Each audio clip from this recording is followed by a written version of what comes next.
time for all to settle down.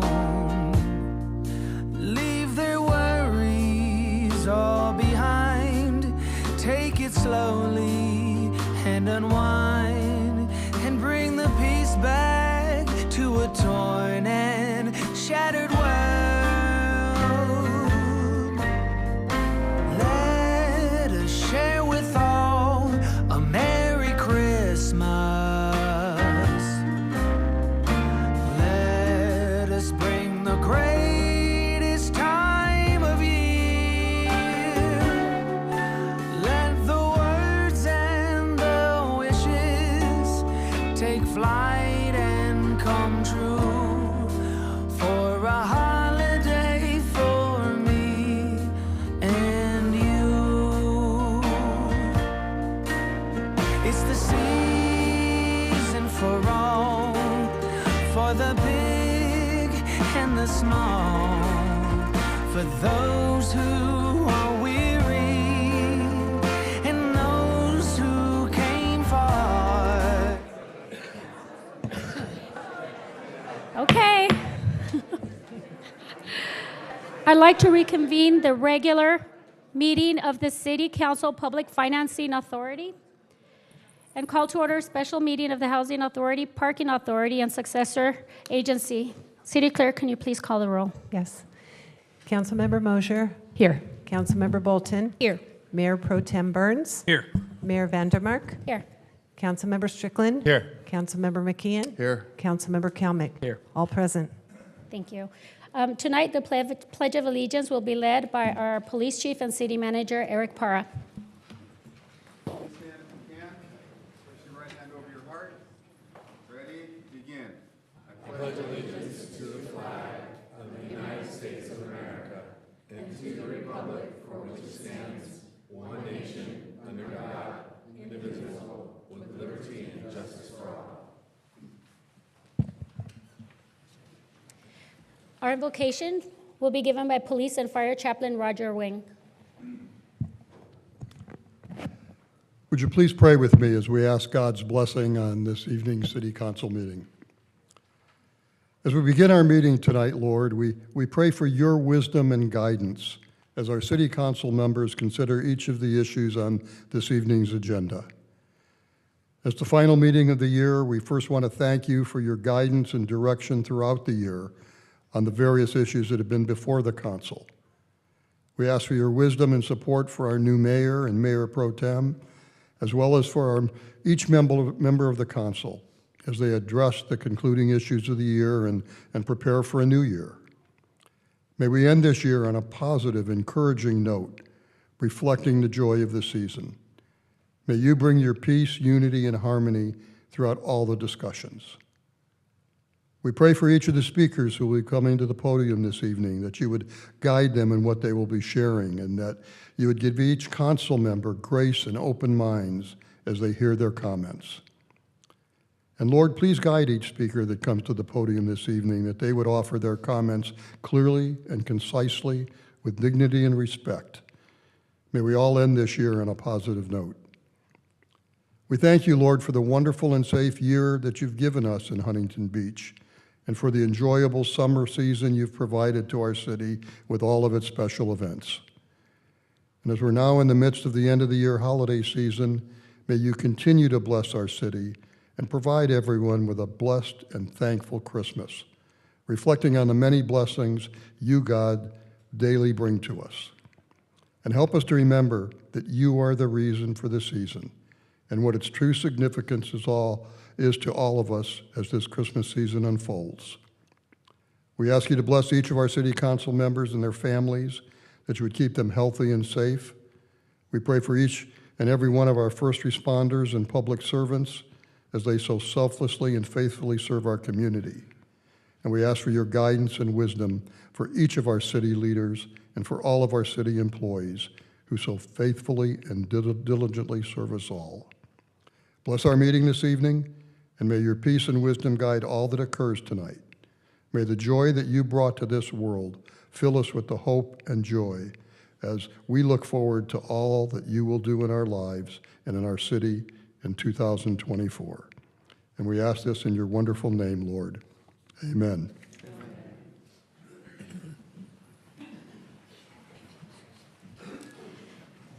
We're now moving on to closed session reports. City Attorney, do you have anything to report from closed session? Nothing tonight, Mayor. Thank you. Announcements and supplemental communications. City Clerk, do we have any supplemental communications? Yes, we do, Mayor. For council committees appointment announcements, item 5, a memorandum was received from Shannon Levin, our council policy analyst, regarding revisions to the mayor's 2024 council liaison list. For consent calendar, item 9, an email received regarding the acceptance of funds from the California Department of Housing and Community Development. For item 11, a communication received regarding sports fields improvements at Edison Park. For consent item 20, a memorandum received from Chow Vu, our Director of Public Works, regarding revisions to the proposed 2-year service agreement with Circuit Transit, Inc., and that will modify the motion as amended by supplemental communication when we take a vote on that. And also an email received regarding the same service agreement. For council member items number 20, 12 emails received regarding establishing a monthly program to honor the historic heritage of the United States, State of California, and City of Huntington Beach. I'll announce public hearing items at that time. Thank you. Moving on to public comments. City Clerk, do we have anyone signed up to speak? Right now we have 36 signed up to speak. Would you like to call up the first 10, and I'll be reading the statement first. Very good. At this time, the City Council will receive comments from members of the public regarding any topic, including items on the open session agenda. Individuals wishing to provide a comment may do so in person by filling out a request to speak form delivered to the City Clerk. All speakers are encouraged but not required to identify themselves by name. Each speaker may have up to 3 minutes unless the volume of speakers warrants reducing the time allowance. Please note that the Brown Act does not allow discussion or actions on topics that are not on the agenda. Members of the public who would like to speak directly with a council member on an item not on the agenda may consider scheduling an appointment by contacting the City Council's administrative assistant at area code 714-536-5553 or emailing the entire City Council at city.council@surfcity-hb.org. All right, I'll call the first 10. Please come down and approach both podiums. Andrew Einhorn, Jonathan Bonwit, Jeannie Paris, Ann Palmer, Luann Shoup, Don Kennedy, Michael Craigs, Pat Goodman, Kathy Shea, and Libby. You may go ahead. Andy Einhorn, Huntington Beach. Council member Mosier recently proposed that Huntington Beach become an autism-certified city. It was a request for staff to conduct a feasibility study on the costs and other related requirements. Let's review Council member Burns' comments regarding this matter. It's fiscally irresponsible, he stated. Second quote, don't think she's taken into account that we're responsible for prudently spending taxpayer dollars, unquote. After hearing those quotes, I will not be abstaining on my comments tonight. Next slide, please. Attorney Gates, on the city's website, and I'm going to highlight the areas in the red. He stated, and I quote, the adoption of this measure may result in additional currently undetermined costs to the city because the city does not perform the described election activities. Next slide, please. Another Gates quote, this will increase election costs in an amount that cannot be precisely determined at this time. So, who is prudently spending taxpayer dollars? Mosier asked for a study versus the majority spending taxpayers' money without a cost analysis. In addition, the city has not identified any factual basis for Charter Amendment 1. Falsified, unsubstantiated, and purely hypothetical concerns about voter fraud is insufficient to justify Amendment 1. I am surprised that Attorney Gates and his new expanded and costly legal staff did not figure this out. Unfortunately, it appears unlikely that the impaired majority, reminiscent of a wrestler repeatedly hitting their head on the mat, will fail to cease their amendment spending spree. I call for you to stop this destructive buffoonery, put the brakes on this catastrophic financial train. Shift your attention towards securing economic stability instead of perpetuating the state of extremism. Your illogical amendments pose a risk to taxpayers of Huntington Beach. This rise in unnecessary spending is a 5-alarm fire and must be extinguished. It's crucial to remember that the disconnected majority is leading our city to a financial abyss, an action that will not be forgotten. Vote no on all the amendments.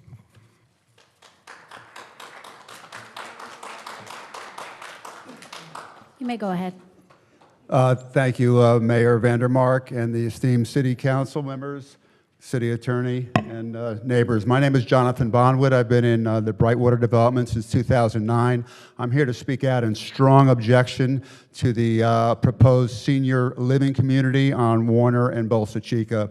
The out-of-town developer doesn't even live in Huntington Beach, for gosh sakes, and he's pulling the oldest trick in the book in negotiating. Start off asking for something really high, get everyone worked up, and then come in to be a savior and drop it down one floor and act like he's being a good guy for us. He's not. This project is way oversized in its new revised zoning. It is 52 feet high from the curb, plus another 10 feet high for the rooftop equipment. You've got 62 feet from the curb, 12-foot average floor sizes. That's an equivalent of a 5-story building with about a 10 to 20-foot setback and inadequate parking. The size is just too large and dense and in scope for the neighborhood there. The surrounding properties are 2-story homes or 2-story apartment buildings. There's just no compelling argument to support waiving our city codes. The city codes were developed very carefully, and it's a slippery slope. They were capped at about 3 stories high. Then a couple of years ago, we said, okay, let's go 4 stories. Okay, let's go 4 stories. Now this developer wants to bump it up a little bit, and now he wants the equivalent of 5 stories. Why? It's not necessary. No one is against senior centers. We're against the size of this senior center. It's got to follow code, cap it at 4 stories, adequate parking, proper setbacks. The setback should be 10 feet minimum, 20 feet in from the residential area. As you go up into the upper floors, the setback should be 45 feet and 55 feet in a tiered move up. That is our current code. It's fine. You guys developed it. Stick to it. Thank you. Thank you.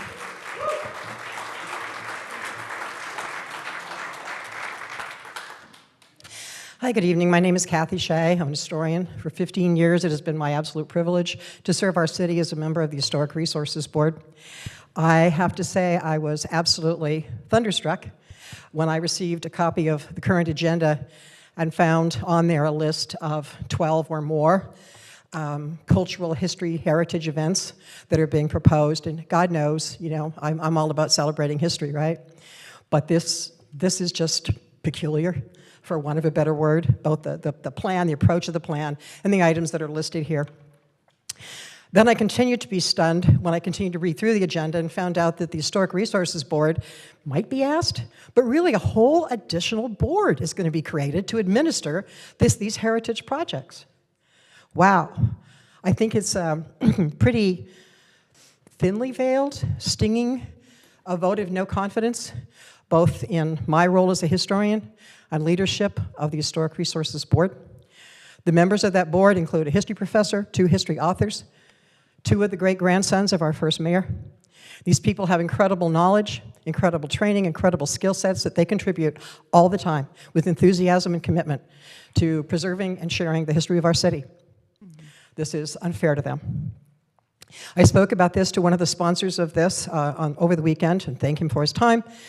And he compounded this by telling me, well, we really don't know what it is you do. Talk about being shocked. The other two sponsors of this bill are, in fact, our city council liaisons. Wow, you guys don't know what we do. So tonight I've decided that, given this very strong no confidence vote, I'm going to do, I think, as you are encouraging me to do. And after 15 years of service to the Historic Resources Board, I am resigning from it. And I am also, because I'm also on the Design Review Board as a function of that, that means I also have to resign from my 7 years of service and 3 chair terms of that as well. Good night. Oh, that's, oh, gosh. Good evening. To support the claim that Mrs. Vandermark is not fit to serve as the mayor of our city, you only need to look at her affiliation with extremist insurrectionist organizations like Proud Boys, Oath Keepers, 3.5%ers, or 3%ers, and she and her 4 colleagues have yet to issue any statement of disavowal of participation with these militia groups that are made up of armed citizens that espouse anti-tax, anti-immigration views, and conspiracy theories. They believe violence is the way to bring about their form of justice, as evidenced by the January 6th, 2021 insurrection on the U.S. Capitol. It is incompatible for an elected official in the United States of America to affiliate with these groups. You only have to look at the items passed by this council majority to know that they align with authoritarian, anti-democratic values. Actions do speak louder than no words spoken. Look at the items that this council approved that go against the grain of a functioning democracy. A couple of examples: the payout to the air show private company, $7 million without releasing the terms of the agreement to us, the taxpayers, upon repeated requests. And then there's the challenge to our library system's authority and responsibility to provide materials that address the needs of all parents and children. Even tonight, there are 2 agenda items that evidence this authoritarian bent. Number 5, the dismantling and control of the remaining boards and commissions. And number 25, that Kathy just spoke about, adding an activity that supplants the existing Historical Resources Board and the HB Historical Society from providing sessions of historical interest to residents. There is something for everyone in this bag of authoritarian, anti-democratic actions, but the topper is the idea that HB voters will allow the city to administer elections. Check out the ballot measures on March 5th.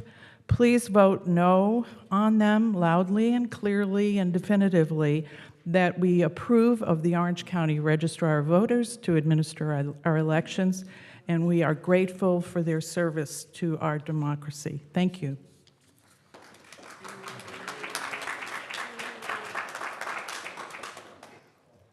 Good evening, Council. Mayor Vandermark, congratulations. You deserve it. You've earned it. Thank you. Don Kennedy here, City Council candidate for 2024. My allegiance in life is stacked like this: God, family, country, city. Arriving in Huntington Beach in 1962, I'm here to talk about our city. It's the city I grew up in. It's the city I've raised my family in. It's a city that I want to preserve and protect. As the only planning commissioner to vote no on the monster project, I'm going to give you guys all the proverbial keys to the kingdom here on why to vote no on this project. So let me preface by saying the Community Development Department did a comprehensive review of the city's general land use map in 2017. So the document they provided was not an antiquated document by any means. They reviewed every parcel, including these 2, and they decided that that commercial is best suited as commercial general. It was not a mistake. They did not lack foresight. It was intentional. So with that in mind, here are the simple facts in no specific order. Here's what the developers want: land use change from commercial general to mixed use. If achieved, this land use change opens the door to essentially no density limits, which is why they want it. Zoning change, zoning text amendment to codify the change. They want to provide less parking than the city calculations would specify, as well as a CUP and other asks. It's just too much.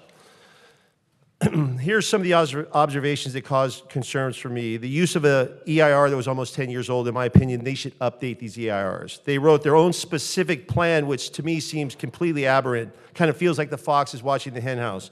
When I questioned the community development department as to the frequency of developers writing their own specific plans, they gave me a very ambiguous answer like, no, it happens fairly often. So with that said, I asked them to provide me the actual number of specific plans written by developers, including the one for Bolsa Chica, and that was 4 in total. So 4 divided by the 19 specific plans is 21%. It's far from what I would call fairly often, but in my opinion, it's 21% too much. The final thoughts, this project is too big, it doesn't fit. The project has way too many asks. The project sets a terrible precedent. The project has no affordable housing credits at all. HB residents don't want it.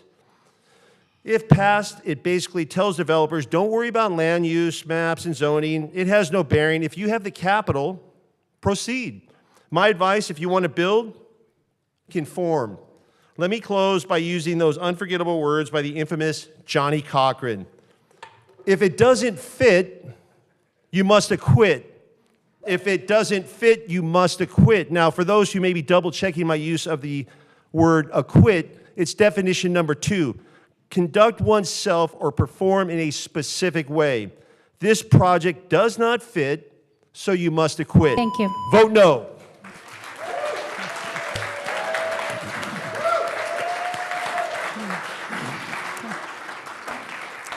Go ahead. Good evening. My name is Luann Nichols-Shoup. I am a 4th-generation property owner and taxpayer of Huntington Beach. And I am here to speak against item 21. I ask that the City Council votes no on the Bolsa Chica item 21 project. It seems like every time I turn around, there's another pack and stack going in. And we all voted and wanted to stop this, so we need to stop. And I think if we don't stop, it's going to keep happening. So let's stop tonight. Vote no. Thank you. Hi, City Council members. My name is Jeannie Paris, and I have lived in Huntington Beach for 28 years. I'm so pleased to be here this evening to greet our new mayor, Gracie Vandermark, and our new mayor pro tem, Pat Burns. I look forward to the continued path to restore our city to a representative government and away from state-mandated rule. There have been a few naysayers, even tonight, that like to throw out slanderous epithets such as like the fascist four. I would call that projection, but whatever. I say you have led the way as freedom leaders, and we support you. Many across the country also support you. You have led us away from authoritarian mask mandates and vaccine mandates while allowing those that wish to partake to do so. That's not fascism, that's called freedom. You have allowed parents to have a say in what their children are exposed to in our libraries, and there has been no ban. There's never been a ban. That's not fascism, it's called freedom. You have led the way to stopping voter fraud. Again, it's called freedom, and you've done so much more. But the number one most important issue by far in this community is allowing our city attorney, Michael Gates, to take on the state and to stop and to fight high-density development. We do not want high-density development. We despise high-density development. I strongly oppose agenda item number 21, the Bolsa Chica Senior Project. I know there's a lot of developers here.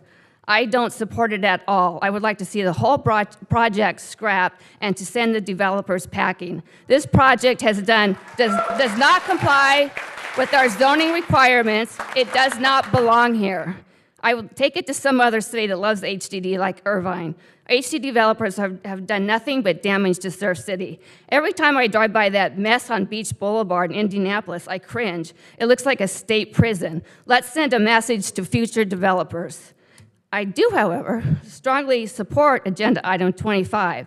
I love the idea of exploring the rich history of our country, our state, and especially our beloved city, Surf City. The residents of this community have much to celebrate. I thank all of you. Thank you. Hi, I'm back. Merry Christmas, everybody. I am here, it's Ann Palmer, and I've been here 30 plus years. I'm here to oppose item number 21, and if I can remind you, I've been here before. I'm not going to make this long, but we'll just do a quick review of the 7 points that I made. Everyone on this council, except for Rhonda Bolton, had made an anti-HDD campaign promise, and so we expect your support. The project fails to meet the approved general plan. Stick to the general plan. This thing is behemoth, it's ugly, and it's not necessary. It's a disingenuous homeless justification. I think that came out of the most recent version, but that was one of the things that got it in. It's too dense, and again, they brought the density down a little, but it's still way beyond the general plan, which is absolutely generous enough. The building height is at least 2 stories too high. I've heard people say 4 stories. I think 3 stories in that location is appropriate. And the setbacks are not generous enough. And the ingress and egress parking issues. So next slide, number 8. I promised you a review of what senior citizens really want. To be honest, people who know me know I'll go down a rabbit hole to research anything. This is a huge topic, but I can tell you right now that extensive studies have shown that senior adults prefer open space, natural environments, breathing room, and access to open and natural areas. I'll give you a couple hints that are a big surprise, and one is that seniors are less concerned about seeing family, especially the elderly, less concerned about seeing family and friends than living where they want to live. In the UK, the #1 desire is a bungalow or a cottage. In the US, it is a townhome or a smaller home. It is not a tiny apartment. So, I will be sending you something every week or so from these studies because I think this is a topic that has not been explored, and I don't think the consultants or the developers have brought that to you, even though some of their developments look better than what we got. Anyway, one more thing, if I have time. I want to support, absolutely vote no on this one, and on the next slide, vote yes on item 25. And I'm just going to say real quickly here, you've heard complaints about this usurping. Yeah. Thank you. Anyway, we want to do it in partnership.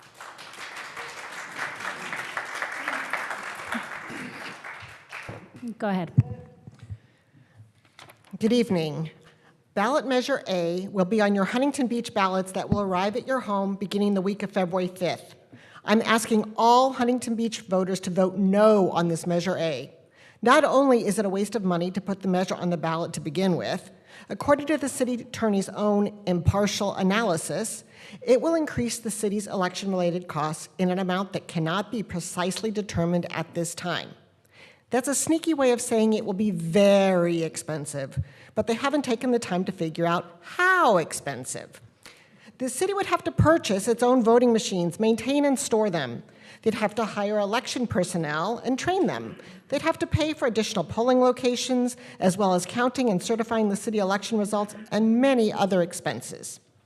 So what services would be cut to pay for the city-run election, which is purely Tody Strickland's vanity project? Street cleaning and paving schedules would be reduced. Gotta love those potholes. Park maintenance schedules cut or eliminated. Beach restroom cleaning reduced. Library hours reduced or just closed. After all, we know about the council majority thinks of libraries, don't we?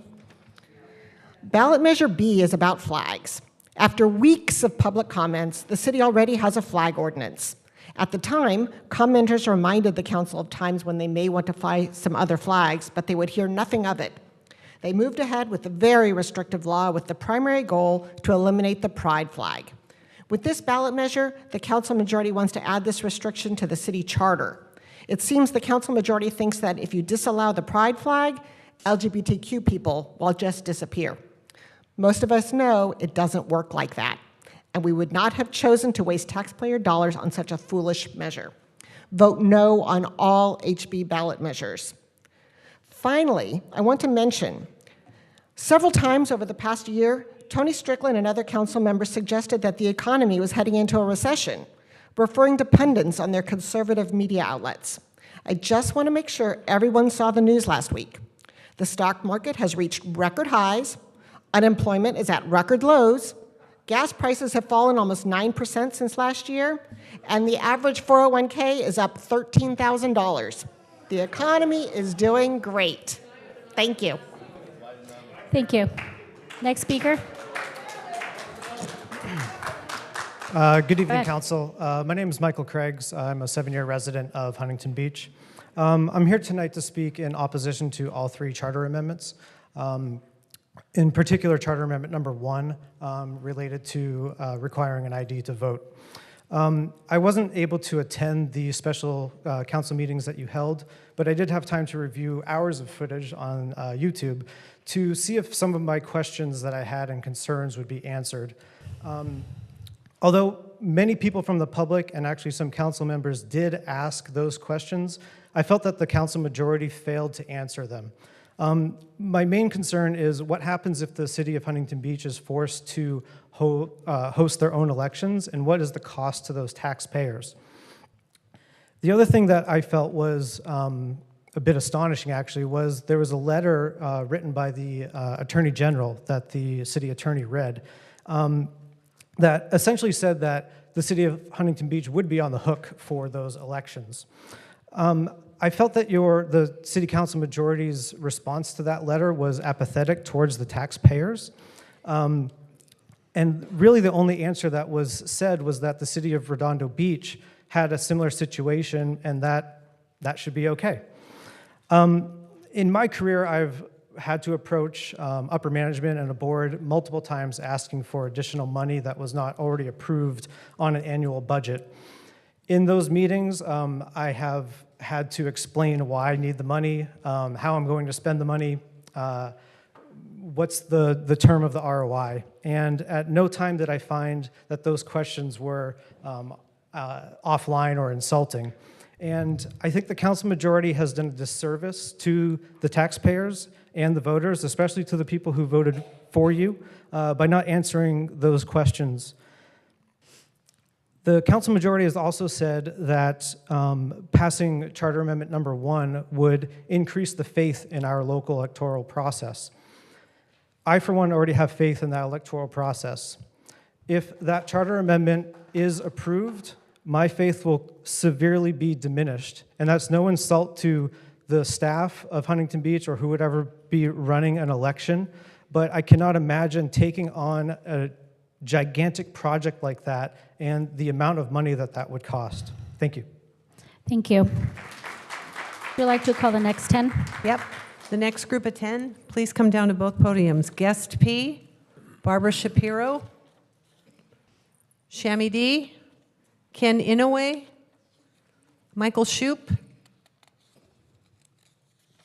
Connie Boardman, Cindy, Eric Massey, Mark Tonkovich, Deb Janis. Thank you. First speaker. Promises made, promises kept. This is a common political slogan. Acknowledging that each citizen cannot vote on policy, we select candidates that represent our views. Being elected in a democracy doesn't make you king or queen.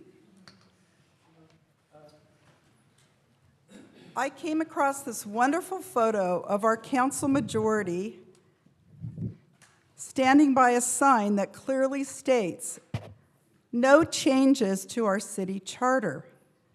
So does the conservative mantra, promises made, promises kept, still apply? If so, I'm going to assume the council majority are still supporting no on charter amendments.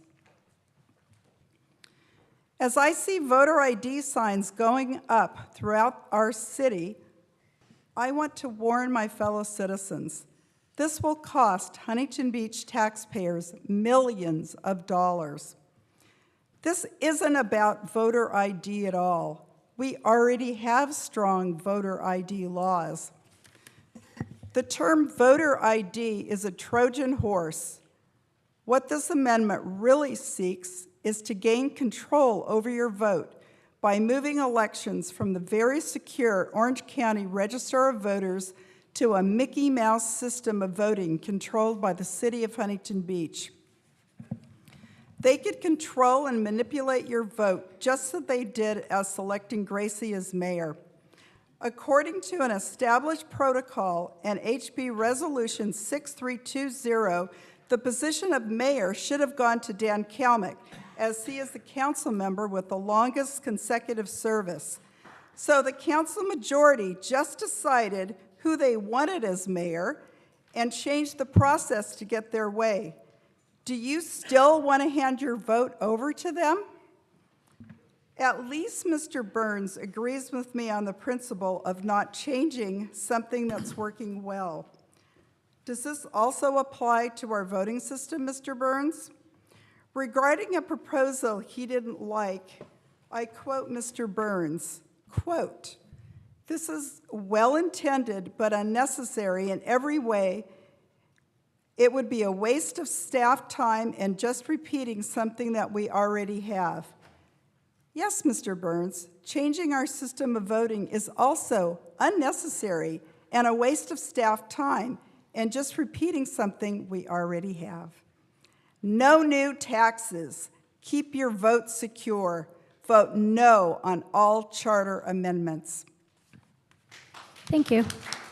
Next speaker.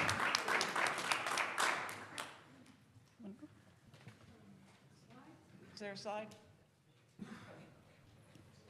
Okay. Start. Hi, I'm Shammy D. I've that most of my neighbors have no idea what will happen if ballot measure A were to pass on March 5th. First, this is California, not Alabama, and requiring voter ID at polling places is not allowed. It's a direct violation. Oops. Oh, good, I'm right. It's a direct violation of California election law. Second, the OC registrar will not engage in this illegal activity, asking voters at their voter centers to require ID for Huntington Beach residents. And this would have to be done countywide. Because of that, HB will be forced to run its own separate municipal elections. Third, we can count on HB being sued by the state as well as organizations like the ACLU. We have already been notified by the Attorney General that they will take steps. Yet here we are, committed to putting these measures on the March ballot at a cost of nearly $500,000. Slide 2. How much does an election cost? A lot. These elections use a lot of very advanced technology and security and to prevent fraud. You can go online at the OC registrar at any time and click to see where your ballot currently is. By the way, signature verification is done at the registrar using the same technology that banks use. Initially, HB would have to buy a lot of equipment, software, licenses, secure some computer systems, learn to match and tabulate ballots, install it, test it, and create security protocols. Then, every time we have an election, we will have to spend a huge amount of money on printing and postage for 133,000 registered voters. Telling them when and where to vote, also mailing voter booklets and ballots with prepaid return envelopes. Postage alone is $2.50 per voter, plus 35 cents for printing. Those are national averages. It will take large numbers of staff and security to work the polls while they're open, but also to set them up, train, practice, and then tear them down. And then open, verify, and count the votes. In Redondo Beach, a city half the size of Huntington Beach, Just counting their votes took 20 people 10 days. Research estimates are that voting costs $20 to $25 per vote cast. And Thank you. Your time's up. what? Your time's up. Okay, Thank you. got it. Next speaker. Good evening. My name is Connie Boardman. I'm a former Huntington Beach mayor, and I served on the Huntington Beach Council for 8 years in the past. I'm here tonight to ask Huntington Beach voters to vote against all 3 of the ballot measures you'll see on your March primary ballot. They're a waste of taxpayer money. They're a power grab by the same council members that brought book banning to Huntington Beach. Can you imagine putting a ballot measure before the voters without being able to tell us how much it will cost in taxpayer money? That's irresponsible, yet that's exactly what the council majority did with the measure that will have the city take over their own municipal elections. Staff was unable to estimate the total cost of this, but it's in the millions. For more information about the 3 ballot measures, please visit protecthb.org. Agenda item 25 asks the council to establish certain themes for each month and to discard the currently recognized themes. So no more Black History Month, no more recognition of Women's History Month, Pride Month, Asian American and Pacific Islander Heritage Month, or Hispanic Heritage Month. Recognizing contributions made by members of groups who are historically discriminated against and marginalized is a good thing. Why not continue to do so along with the themes that the council seems interested in, the Revolutionary War, the Civil War, city history, and my favorite, we love our libraries. Folks, this agenda item was written by the book banners who approved a committee of political appointees to screen all the books purchased for the children's library for material they deem inappropriate or objectionable, and prevent those books from being placed on the shelves. That's a book ban. Regardless of how they want to spin it, that's a book ban. This council majority does not love our libraries and does not respect our librarians. They also don't respect the parents of this community to be able to make their own decisions about what books are appropriate for their own children to check out of the library. You want to send a message to the book banning city council majority? Vote no in March on all of the ballot measures. Please visit protecthb.org for more information. Thank you. Thank you. Next speaker. Good evening, Honorable Mayor and honorable members of the City Council. My name is Kenny Noboy. I'm a resident of Huntington Beach for 51 years. I'm here today to discuss the financial condition of the city as we enter the year 2024. In the City Council meeting held on November 7th, we learned that Huntington Beach has unfunded liabilities of $198.2 million. In our budget process, which included long-term projections, there was a projected general fund deficit for the 4 years ending June 30, 2028 of $23.9 million. And we all know that the city is currently making an evaluation of the funds needed to repair our infrastructure.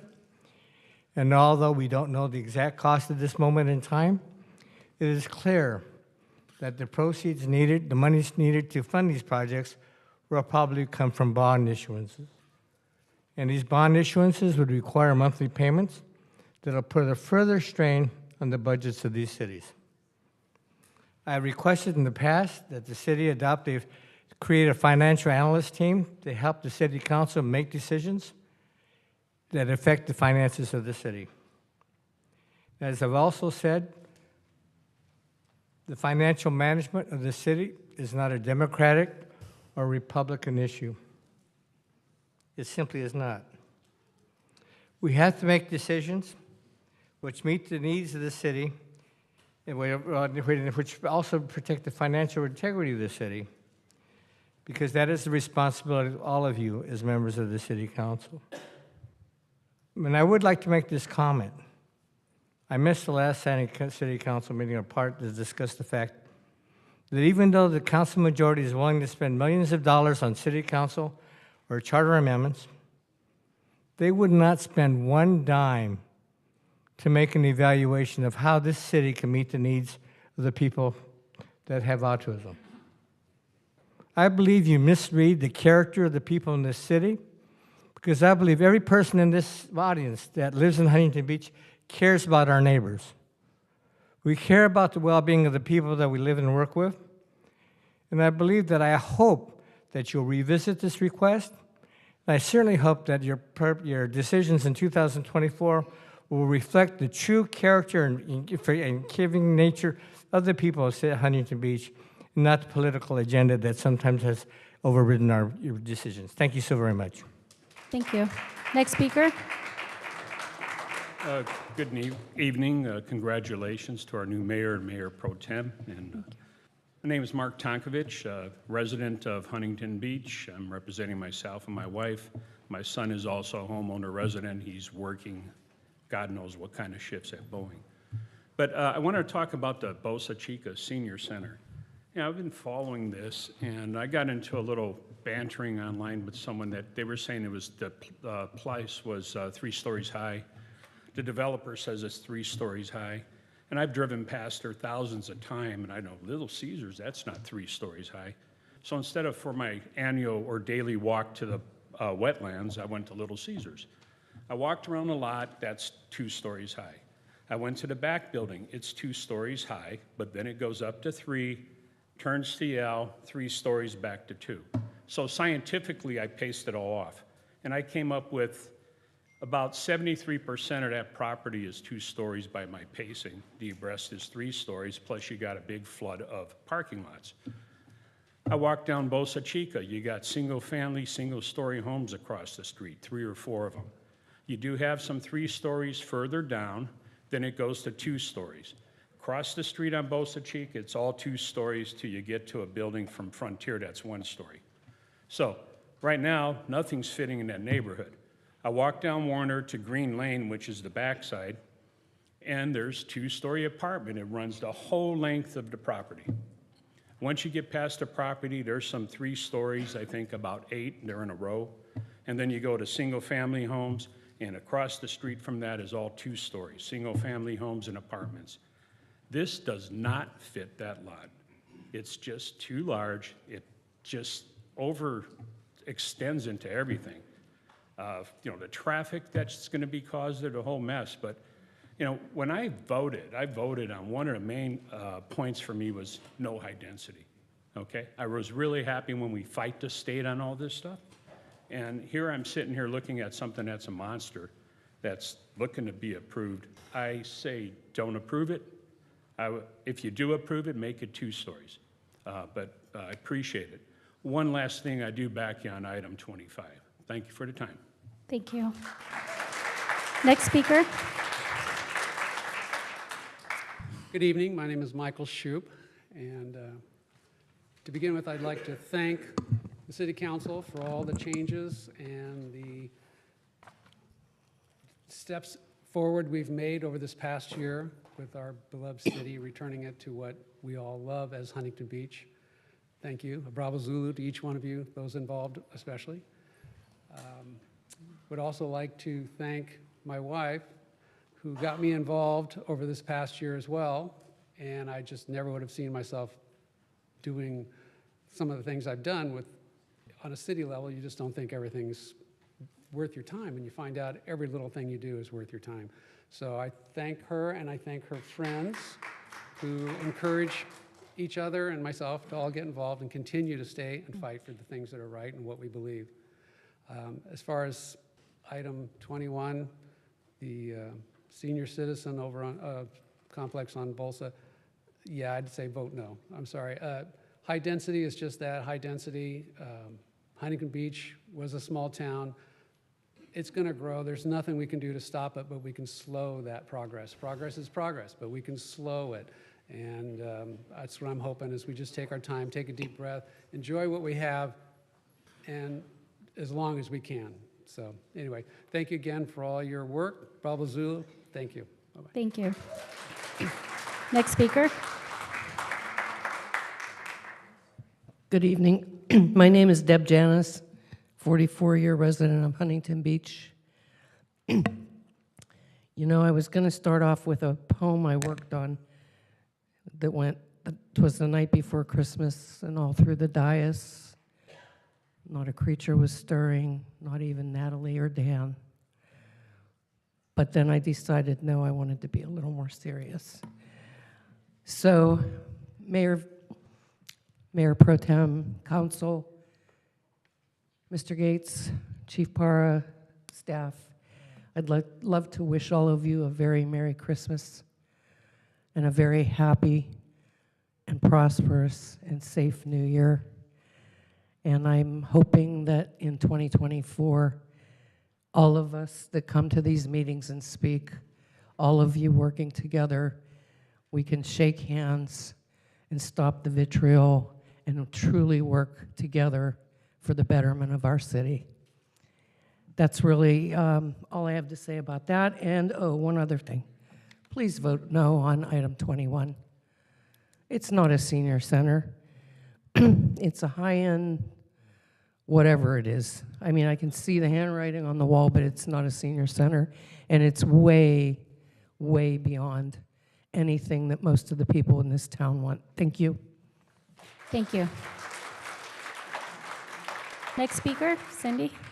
Good evening. My name's Cindy, Huntington Beach resident. I wanted to speak tonight to item 23. And for those that are home watching this that may not have the agenda in front of them, it has to do with a proposal for a monthly program to honor heritage of the United States, state of California, and the city of Huntington Beach. The topics proposed include things like the Civil War and how we won our freedom from the British, the founders' legacy of Huntington Beach, California history, the Bill of Rights, how we won independence, the discovery of oil. All those things may sound kind of interesting and kind of okay on the front end, but let's look a little bit closer. In 4th grade, I had California history, and I had California history many, many years in my education beyond 4th grade. In 8th grade, I had U.S. history for the first time, and I had U.S. history throughout middle school, high school, college, graduate school. The Huntington Beach Historic Society does an absolutely fantastic job developing programs that showcase the city of Huntington Beach. They provide videos, and many of those videos about the history of Huntington Beach are on the City of Huntington Beach website. And if you can't find them there, you can find them on YouTube. Many of the topics that are listed on this proposal are topics that the Huntington Beach Historic Society has already done videos on and has already featured in the past. And then we have a woman come up here and in all sadness says, I don't even want to be part of this because you don't even know who we are. I guess what I really want to talk about is what this proposal is really about.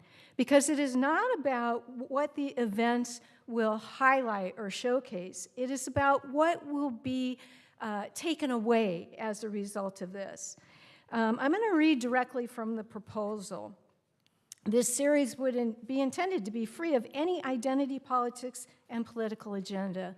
Well, the first thing is that's a red flag that they even have to say that.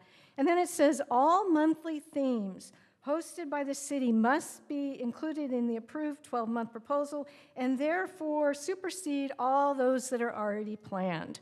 That's the real agenda here. The real agenda here is to get rid of things like Black History Month, Gay Pride Month, Asian American Month, and all the other kinds of things that other speakers have already presented. I don't see anything on this history of the United States that has to do with the women's suffrage movement and all the other issues having to do with minorities. The agenda talks about the founding fathers, and for the last 25 years in the United States, the term has been the founders of the United States. It talks about guns and violence, and I would really encourage the city to put this aside, quit doing things that aren't in the realm of your job, and focus on doing the things that need to be done. Thank you. Robin, do we have, call up the next 10? I'm going to last call for Eric Massey and guest P, and then I'll call the next 10. Tim Geddes, Joette, I'm sorry, Amory Hansen, Neil, Charlie Jackson, Brian Theens, sorry, Brian, if I mispronounced that. Demel Lack, David Reinerson, Philip Rizzo, Scott Monastra. Next speaker, go ahead. Hi, good evening to all of you, and congratulations on your elections. Thank you. Re-elections. And thank you, Tony, for the birthday card letter that you gave me. It was totally unexpected. Thank you very much, sir. Thank you for having a talk with me in the past.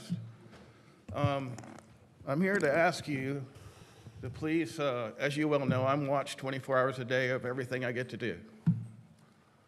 Inside the house that I stay in, my job site, and I was horribly done wrong by a city in Clinton, Connecticut. You have nothing to do with that. I was horribly done wrong by a police agency in that town that were doing things to the people in that town illegally. They got away with murder, actually, suicides. They were using a government technology to come into our house and spy on our activities in our house and judge us and play God with our lives. Ever since then, I've lost my life.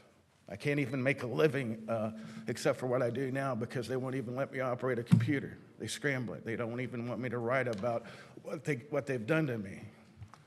Now, the government informants that occupy your police department since late 2015 have made attempts on my life on the East Coast and here on the West Coast.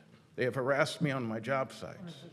They put me down in my house when I use the restroom or when I take a shower. They terrorize my body every night so that I can't sleep because they want to weaken my heart muscles because they want me dead. They don't have to give me that award, that's fine. The state of California doesn't have to honor me, that's fine, because out of the Irvine office, you have a lady that visited you tonight. Now that lady's a cold-blooded person as far as she's in charge of me for the state of California, all that money that's in that checking account. You might as well tell the state of Connecticut that occupy that police department too, the informants. Most of them live in Sunset Beach and Huntington Beach Harbor. They will never, ever be even charged with what their responsibility, what they did to my body, trying to end my life just because they don't want to tell the government what they cracked into. They should have never attached that equipment to my brain to begin with. There was no reason for it. So when they did, they found out that I'm not supposed to communicate with their system, so it kind of freaked them out a little bit. I'm not going to apologize about how I was born. I have nothing against with you people up there. I have a disagreement with them, not you. I would ask you to please tell those people from Connecticut to go back where they came from. There's no need for them to be here, to live here for free and getting paid their nice salaries. Along with that government house you got in Sunset Beach with the government that's in charge of my life as a government informant. These people are not my friends. They tried to take my life. I've been a prisoner ever since 2012 with this technology attached to my body. I'm a very tired man. I am a commander for a very large security firm for a living at the present time. You have no idea how many jobs they've robbed me of.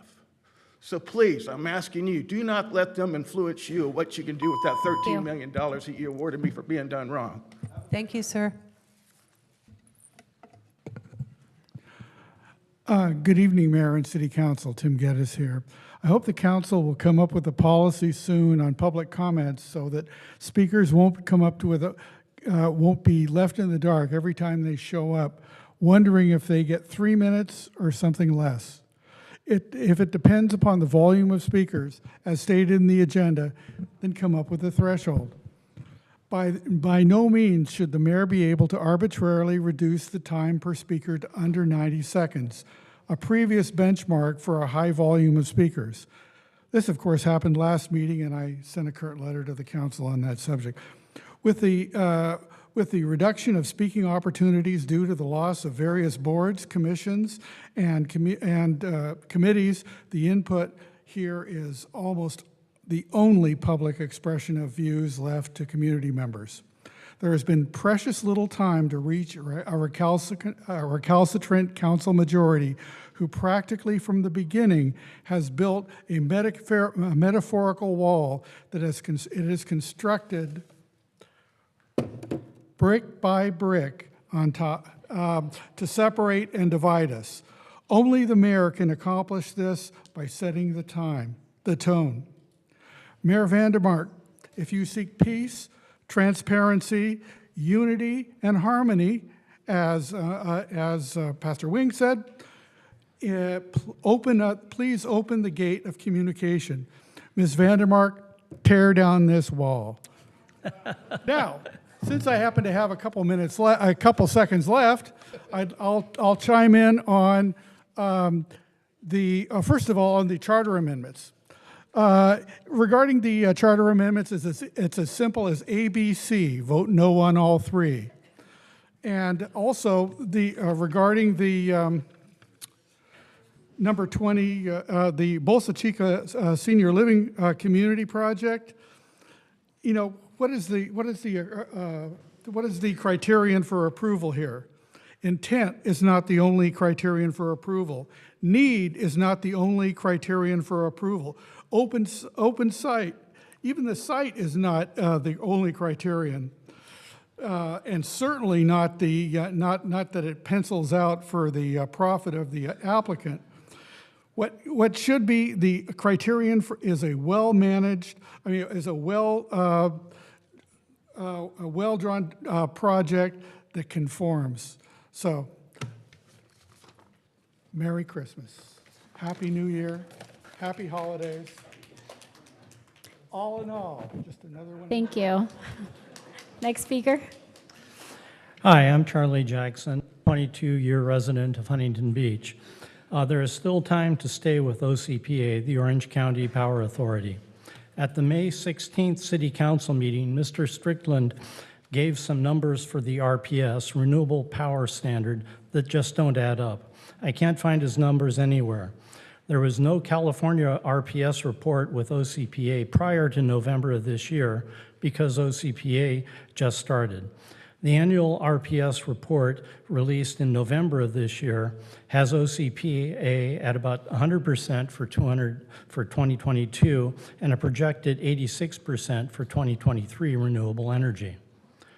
OCPA is doing a great job and was awarded as one of the top U.S. green power providers by the National Renewable Energy Laboratory.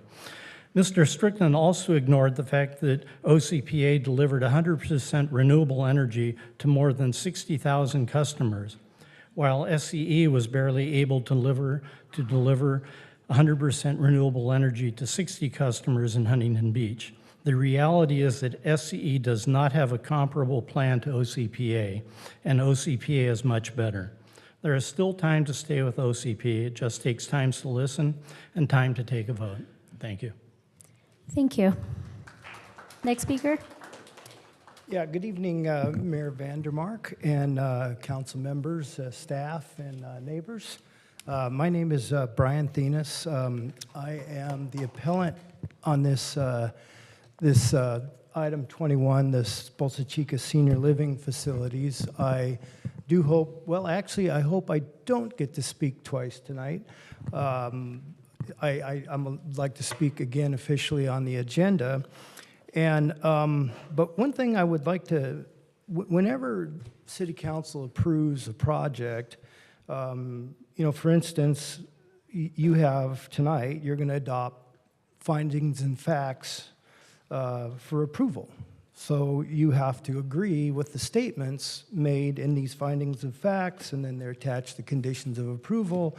And you're basically attesting that these meet the city guidelines, the code requirements, and so on and so forth.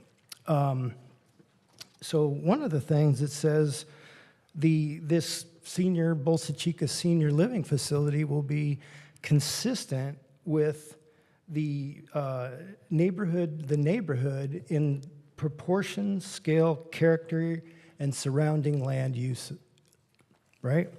So we were looking at the code. Code is CG General, CG Commercial General. And what's allowed in CG? And we look it up and we think, okay, convalescent. And we look up the definition of convalescent. And convalescent includes assisted living. And what does convalescent, and they need an alcohol license. Does anybody know what convalescent and an alcohol license have to do with each other? It doesn't apply. they're obviously filing a specific plan to create their own zoning laws and not follow the zoning laws of the city. And if they were to follow the zoning laws, the independent living would be more consistent with residential medium-high density, which is right next door. That's what would be consistent with the neighborhood. And if you look up the standards, they're 1,750 square foot per unit allowed. That would be 70 units max, 70 units, not 178, 35 foot tall, not 50 feet, and that would be consistent with the surrounding uses. That would be compatible with the neighborhood and the zoning. So please vote no, and I hope you don't have to. I hope the developer continues this and scales it way down. Thank you for your time. Thank you. Next speaker.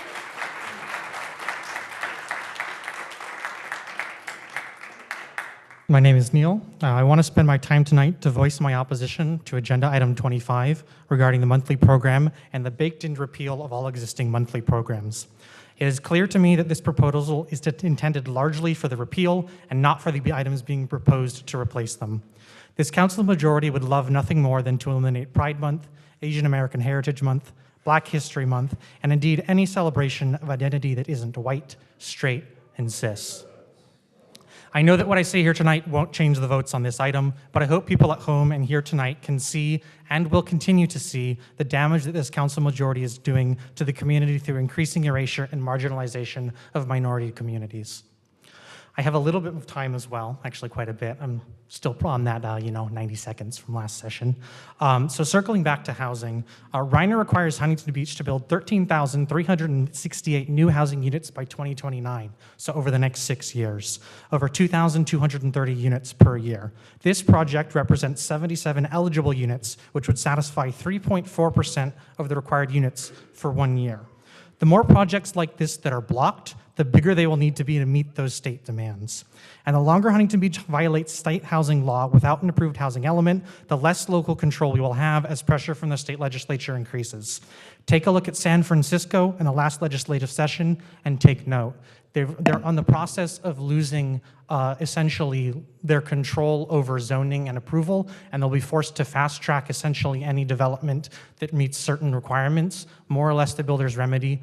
I know that you guys have attempted to block the builder's remedy, but if everything else goes, in terms of the lawsuits with the city or with the state, then that's no protection. And certainly once they're done focusing their gaze on San Francisco, they'll start to turn their gaze down here as well. They know we exist. We've had plenty of correspondence with them. So, Tony, I know we spoke about this last month, and I think, this is a good project. It's really not high-density housing from what the perspective people are talking about it. We're not talking about a large apartment complex. We're not talking about, super high density in that perspective. Personally, I would love that kind of density, but I know that I'm not, that's not exactly a popular opinion here. But I think that this is a good project. I think this is a good direction. And I think regardless of whatever else happens with the state, you guys should vote yes on this specific project. Thank you. Thank you. Next speaker. Hi, Dave Reinerson. The last time I was here, Tony decided to cut the speaker's time from 3 minutes down to 1, so I'm back to get through the rest of my comments. As you may recall, I questioned why the council majority chose to pull Huntington Beach out of the Orange County Power Authority, despite 60,000 households and 9,000 businesses selecting it. And incidentally, that 60,000 households is over 75% of households in Huntington Beach. It's especially odd since OCPA was just named by the National Renewable Energy Laboratories as one of the best green providers in the entire country. And also, since anybody who didn't want OCPA already could opt out by just saying so. So why did the council majority take people's choice away? I also talked about how the electric utilities have a proposal currently in front of the California Public Utilities Commission to add a significant fixed fee to your electric bill, between $30 and $70 a month. This is in addition to what you may pay for the energy you use, and you have to pay for it even if you consume 0 electricity. If you want to know more about this issue, please contact me. So I did some research to find out if any utilities had contributed to Mayor Strickland's campaign, and I found out that yes, Sempra Energy, the parent company of San Diego Gas and Electric, was one of California's 3 investor-owned electric utilities, did support Tony's campaign. But while I was looking, I found out something else. Did you know that out of the 367 donor entries on Tony's financial disclosure form, only 80, less than 25%, are from Huntington Beach? 266 are from elsewhere in California, and 21 aren't even from this state. And it might interest you to know that a large percentage of those donors are also affiliated with the manufactured housing industry. What possible interest could those donors have in who is running our city? I also found out that Tony had put about $30,000 from his consulting business into his campaign, about 10 times what most candidates do. So I pulled on that thread a little bit more and found out that Tony has a history with consulting businesses and political campaigns. In 2016, when he ran for state controller and his wife ran for his old assembly seat, he ended up being fined $80,000 for campaign finance irregularities, with both he and his wife paying campaign funds to each other's consulting businesses. It was reduced to $40,000 because Tony admitted his responsibility. So if the majority of Tony's funding for Tony's campaign came either from himself or from people who don't live in Huntington Beach, it has to make you wonder who he's really representing, because it certainly doesn't seem like us. Thank you. Thank you. Next speaker. Yes, I'm Joette, and I'd just like to clarify a few things that I heard earlier.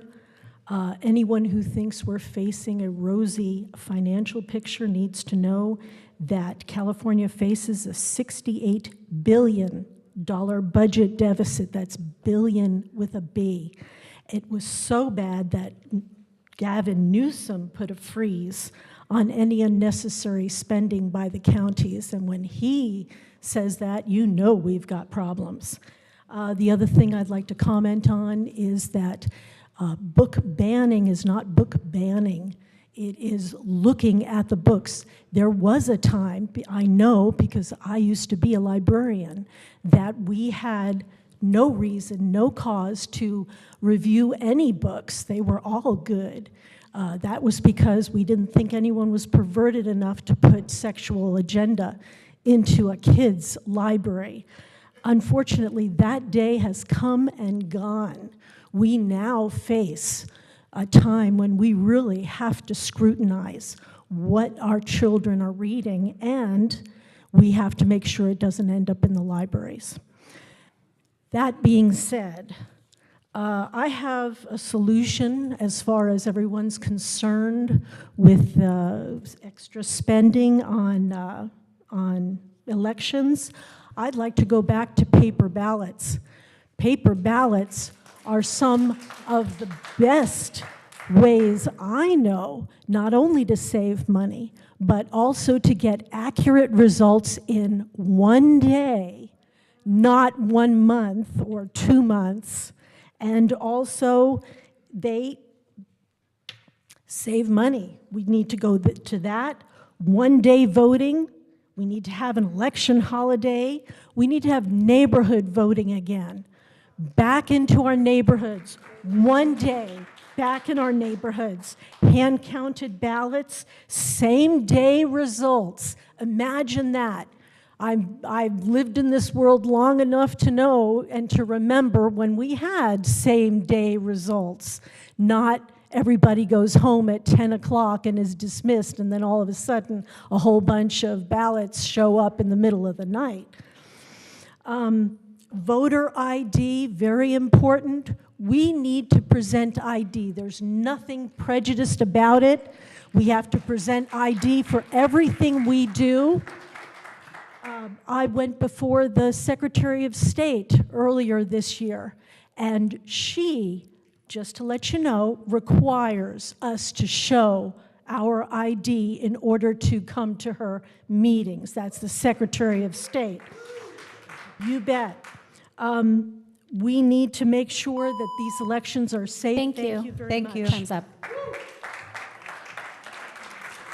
Next speaker. Okay, good evening. I'm here to encourage our Huntington Beach City Council to vote no on number 25, and for all the good HB residents to vote no on the frivolous and expensive, like millions and millions of dollars expensive charter amendments on March 5th ballot. Here's our sign again. This is what you ran on. Vote no. Save our city charter. Casey, Tony, Pat, and Gracie, even they want you to vote no. I would invite you to go to www.protecthb.org, and you can learn more about defeating these ballot measures. You can learn about having a community chat. You can find out about getting yard signs, and you can be informed and vote no on our charter amendments. We are going to have some signups. We went and toured the OC Registrar of Voters last Friday. It was amazing, the things that you learned there, how safe, secure, and large that operation is. We're going to have more signups, so I invite all of our city council to come and tour the OC Registrar of Voters as well. Yeah. Now, number 25 is a thinly veiled attempt to start a new committee. What are you talking about? You just got rid of viable committees. All the things mentioned are to start teaching state, U.S., and HB history lessons, using the media resources.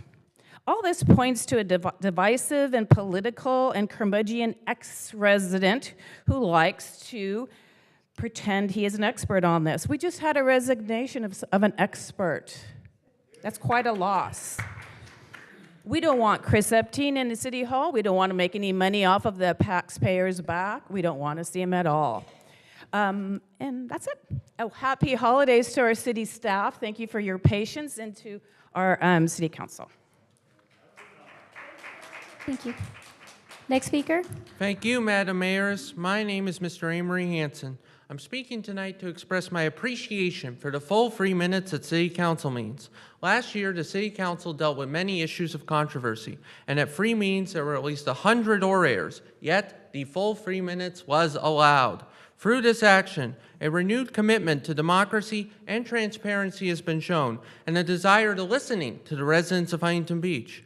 On the rare occasion where I have disagreed with the council, and on the occasions where council chose to postpone or refer an item I supported for various understandable reasons, I have always felt this last year that I was listened to, regardless of the ultimate decision.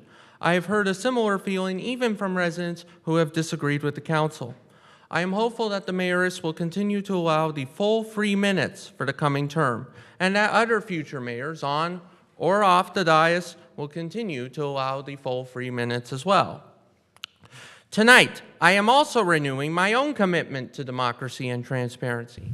I am announcing that when I am mayor, the orators at city council meetings will always have the full 3 minutes. I am also announcing that when elected, I will propose an ordinance to require that all orators at city council meetings have the full 3 minutes to ensure that this courtesy remains a long-binding, standing, listening tradition. I want to listen to the people of Huntington Beach, and if that takes a long time, well, I can do this all days.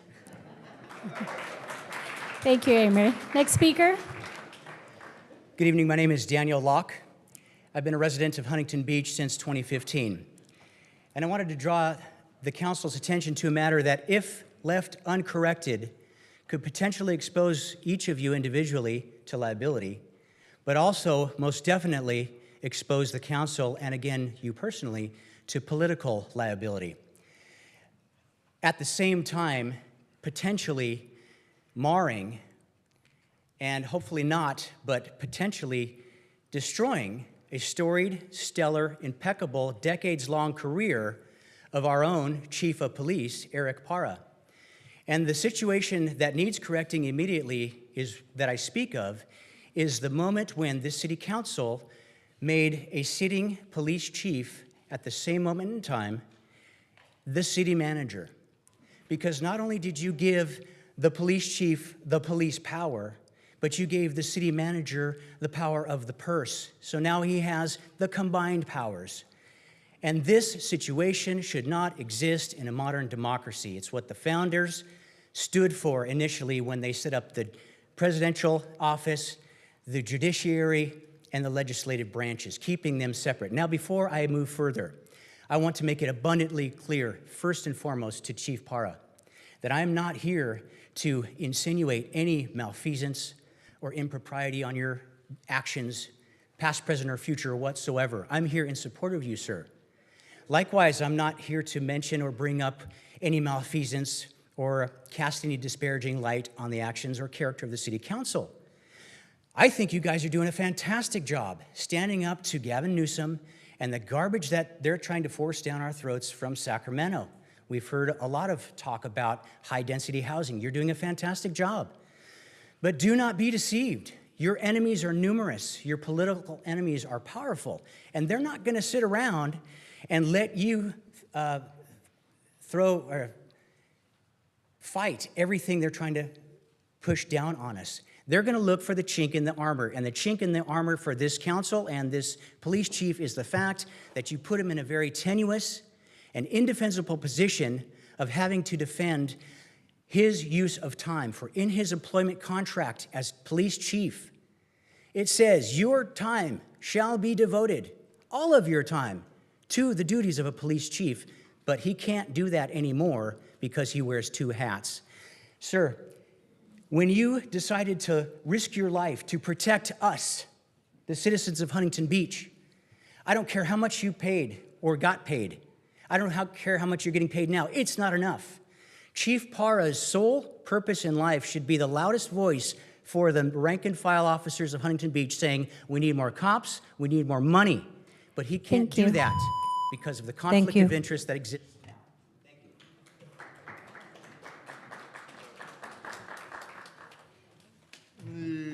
Thank you, AJ. Good evening, City Council members. I'm Philip Rizzo. This is my son, AJ.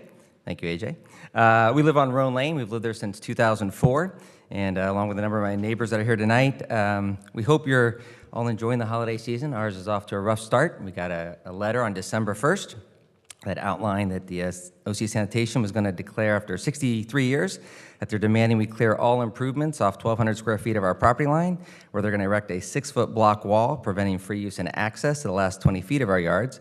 The wall is being offered as the only compensation for taking property that has been part of our parcel and included in the sale price calculation and the property tax calculation for the last 60 years.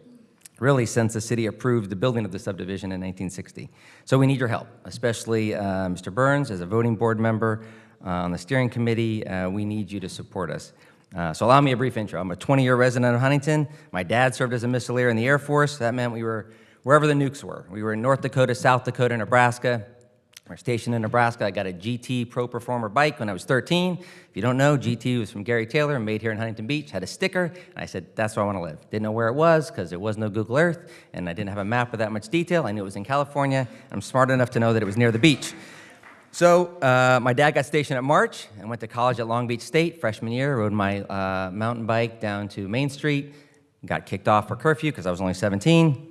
But I decided I was going to live in Huntington Beach when I grew up. So I went off to serve in the Army, came back, married my high school sweetheart, and since we have been married 30 years, we bought our home in 2004, what we thought would be our forever home on Roan, in large part because of our neighbors, a lot of them here tonight, but also the large yard and the in-ground pool that existed. We have 5 kids. This is our youngest. We have 4 daughters, all attended and played soccer at Huntington Beach High School. They'll be at the alumni game on Friday if anybody wants to be there. AJ, 19, is still at Edison. He's in the Special Abilities Cluster Program. And our oldest daughter just moved back to Huntington with our grandson from Texas. There's a switch. So happy to see her back. I say all this just to say we're committed residents of Huntington Beach. I literally bleed the red, white, and blue of Huntington Beach.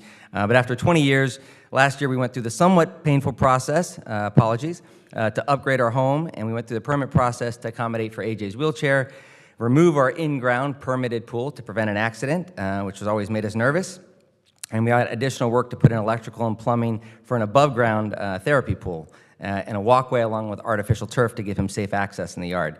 After the work was completed, we looked for this final sign-off from the city, and that's when we got a letter from OC Sanitation saying not only is it not allowed, you now have to remove it all at your expense in the next 30 days. Delivered December 1st. So we need HB City support. We need your help. We need some level of oversight to help find an alternative solution. There is cheaper alternative solution. As a public utility, OC Sanitation needs to find a cheaper solution. Thank you. Next speaker. Hi, my name is Scott Monastra, and I'm also live on Roan Lane.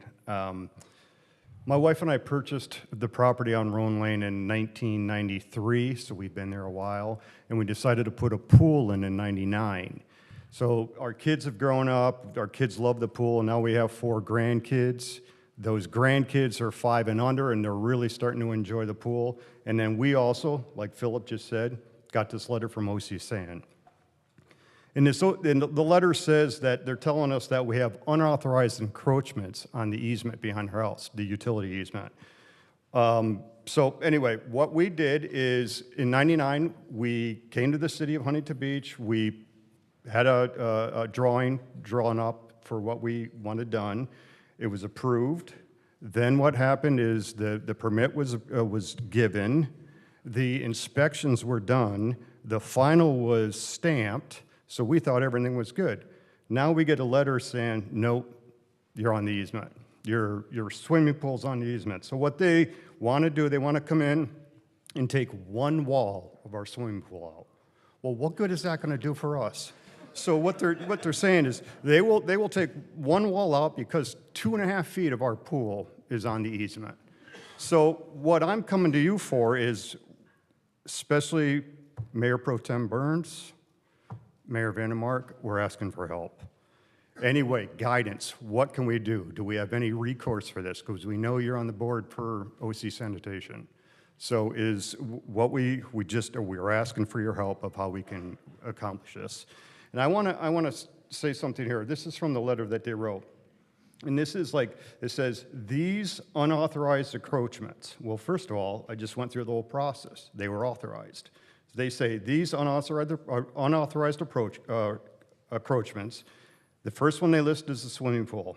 And it says, interfere with OC San's full use. And it's like, okay, so they've stuck the knife in, and then here's where it really gets me. And it's like they're twisting the knife. And it says, for OC San's full use and enjoyment of the sewer easement. So they want to enjoy our property, the property we've been paying taxes on all along. They want to come in and they classify, and they use this term numerous times. And it's like, you got to be kidding. You know, and it's been real difficult for us and like Philip had just said, they presented this letter December 1st, they gave us 60 days to respond. So the first thing we wanted to do is come to you guys and see if there's anything that you can help us with, how we can go about approaching this. And the last thing I want to say, with the 9 minutes left, is I thank you guys. I thank you guys, I thank the police department, I thank the fire. We've been here in Huntington Beach, my wife and I she's been here longer, I've been here 35 years, so, and I love it here. Thank you. Thank you. All right. The final group of speakers for public comments, Tony Shahidi, Clark Stevens, James Peters, Cheryl Browning, Tom Lawless, I think, Derek Erling, Urson Russell, Keenan Durham.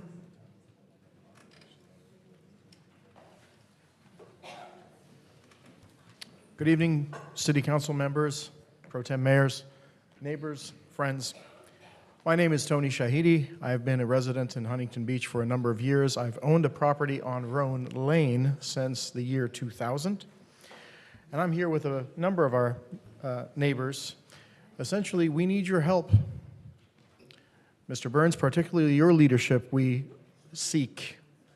You see, our neighborhood butts up against a railroad, and it turns out that there is an easement on our property which doesn't belong to the utility department. It actually belongs to the Orange County Sanitation Department. Now, we've known about this easement. It's been there since 1960, since the track was developed. Over the years, there's been maintained, no issues, no problems, nothing. Now, in December, early December, all of a sudden we get a letter that says that, oh yes, there have been, as my neighbor just said, encroachments onto our easement. There have never been any encroachments. No one has ever gone and extended their walls beyond where they should be. And they cite numerous statements like, oh, well, it's for safety reasons and your safety. What safety? What maintenance? They are essentially sending us an authoritative type of letter that says, we essentially are going to take your land because we need to be able to service our sewer line. Very, very strange. Now, the encroachments have never taken place. The city, I think, really, you all have a stake in this because, Mr. Gates, I fear that your office is going to get pulled into this. Over the course of the years, a couple of hundred, actually, I think 206 or maybe 207 actual permits have been granted to the residents for doing whatever works that they wanted to do. So that's taken place, and I fear that that is a liability also on the city. It's a liability for us because this is big government really coming and saying, hey, we're going to not just enjoy our easement, but we are going to take this land from you, because that's what they've said. They have said in their letter that essentially we, OC Sanitation, are going to take this and you have to sign off on it. They have refused to meet with the neighborhood, only one-on-one if requested, and then it takes almost an act of Department of Defense security to get in to meet with them, which is quite, they do this as a tactic to scare people, but it's been effective. So, Mr. Burns, we understand that you, sir, are on the Orange County Sanitation Steering Committee. We ask you for your help. We know you have clout.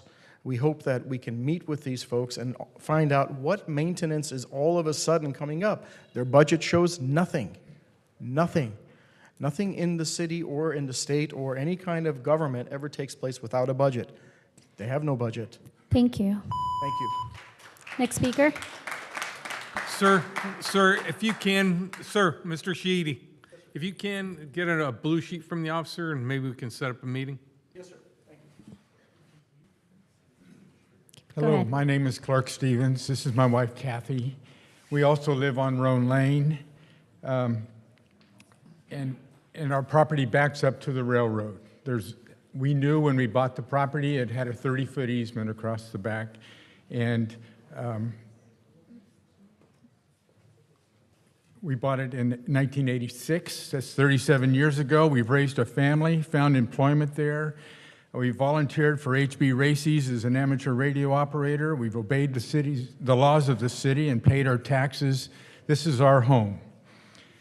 We hope to be meeting with OC San in the near future for further clarification, but we understand from written materials received from them that the nature of our relationship with this 30-foot easement across the rear of our property is changing drastically.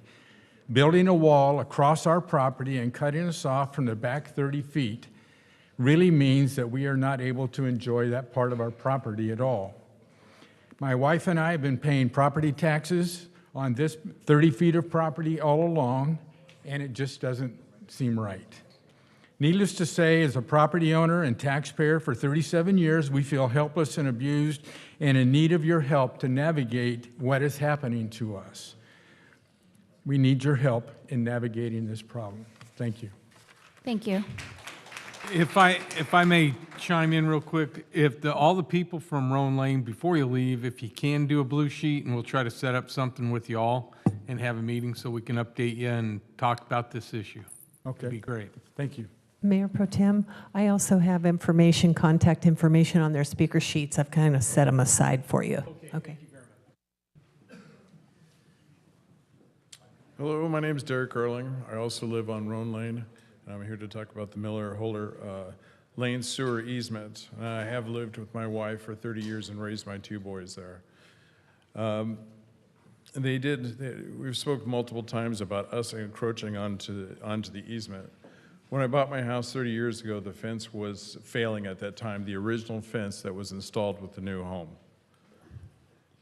The OC Sands at that time had requested me to move the fence back 1 foot into our yard. I did move that fence back, and still to this day, the fence, the original the fence posts, are still there from the original home. So I'm not quite sure what that means, that we've encroached onto their easement. Right? All of us understand an easement that you know, it's for the best of the city. We get that, but an easement is if something fails and they need to get into the ground, and that it all makes sense to us. What it sounds to us is that they're taking our land that we've paid for the last 30 plus years. And so if they want to buy our land, then that's a different thing, but this is an easement. And it doesn't sound like they were saying they plan to come in and bulldoze all the stuff, the fences down, put in a new fence, and we're supposed to be happy about it.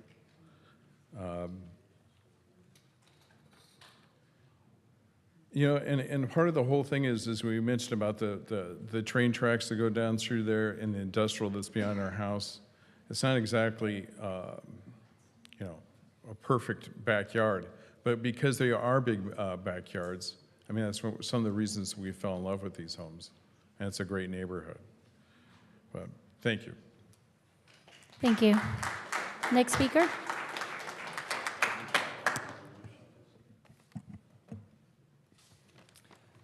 James Peters with Californians for Liberty. I'm a slave because my vote's been stolen for the last 20 years. You walk into the OCRV and you really can sense that that's where it's happening.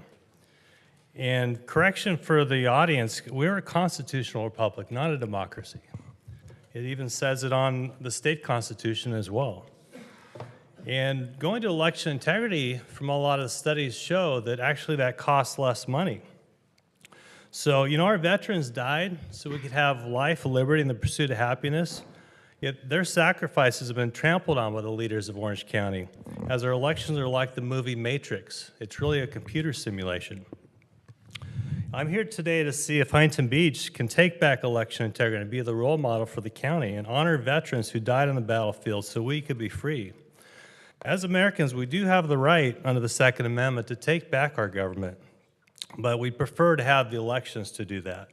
Hard facts, some of which I've handed you today from the California Public Records request, our voting machines are not certified at the state nor at the federal levels. In fact, they failed the 2005 standards and were decertified back in 2018. Our voting machines are online, as you can see from the memo there from Bob Page. The poll books and the EMS, which help count the votes, are all online. The chain of custody do not equal what's received. As you can see from the 2022 primary, which I handed to you last time I was here, there's over 500,000 ballots that were not counted. Also, recent Rasmussen reports indicate that 20% of voters admit to committing mail-in voter fraud. And 17% of voters that don't live in the county are voting from other parts of the country or other countries. In fact, we've seen in Orange County, it looks like there's almost 40% that are voting from overseas, don't even live here in our county. Scanned ballots do not equal the chain of custody. 2002 primary was the worst, with 460,000 not being scanned. Voter check-ins never equal the number of votes that are there. In the 2020 general election, there was 25,000 voters who checked in but didn't vote. Received ballots from vote by mail never equal the warehouse. In 2022, general was the worst, with 769,000 ballots in the warehouse, more than the chain of custody. So we would like to see no poll books, precinct voting only, no tabulators, no voting machines, no ballots accepted after Election Day, and only absentee voters can vote in Huntington Beach. You know, the city needs to handle its own elections. The county is stealing our vote. Thank you. Thank you. Next speaker. Hi, I'm Cheryl Browning, and I'd like to address some discrepancies, misinformation, maybe downright lies that have come from the far left, usually at the behest of certain council members through their social media. Fact, in 2020, Ms. Mosier eked out a distant third place, well behind the 39,000 votes of Mr. Ortiz and only 900 votes ahead of Ms. Vandermark. When Mr. Ortiz's seat was vacated, the Mosier Council decided not to award that seat to the fourth place winner of the people's vote just 6 months prior, with Ms. Mosier making the blatantly false and maybe silly comment that, quote, there is no such thing as fourth place. So she showed that she must have missed her second grade math class on positional words, first, second, third, fourth, fifth, sixth, and into infinity, or to the last person in any competition. Instead, the leftist council gave that seat to someone who had no position in the council race because she didn't run. So to use your recent quote in the Pilot News, Ms. Mosier, your council decided to, quote, deviate from the established norms and procedures of city council. Mr.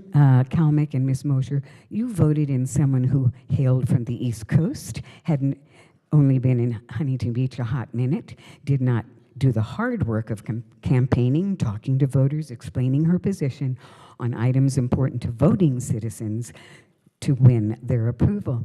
Nope, you deviated from the norms, sidestepped the people of Huntington Beach, and voted in an unknown person who would share your leftist ideology and would help you to produce a constant partisan 4-2 vote on just about everything.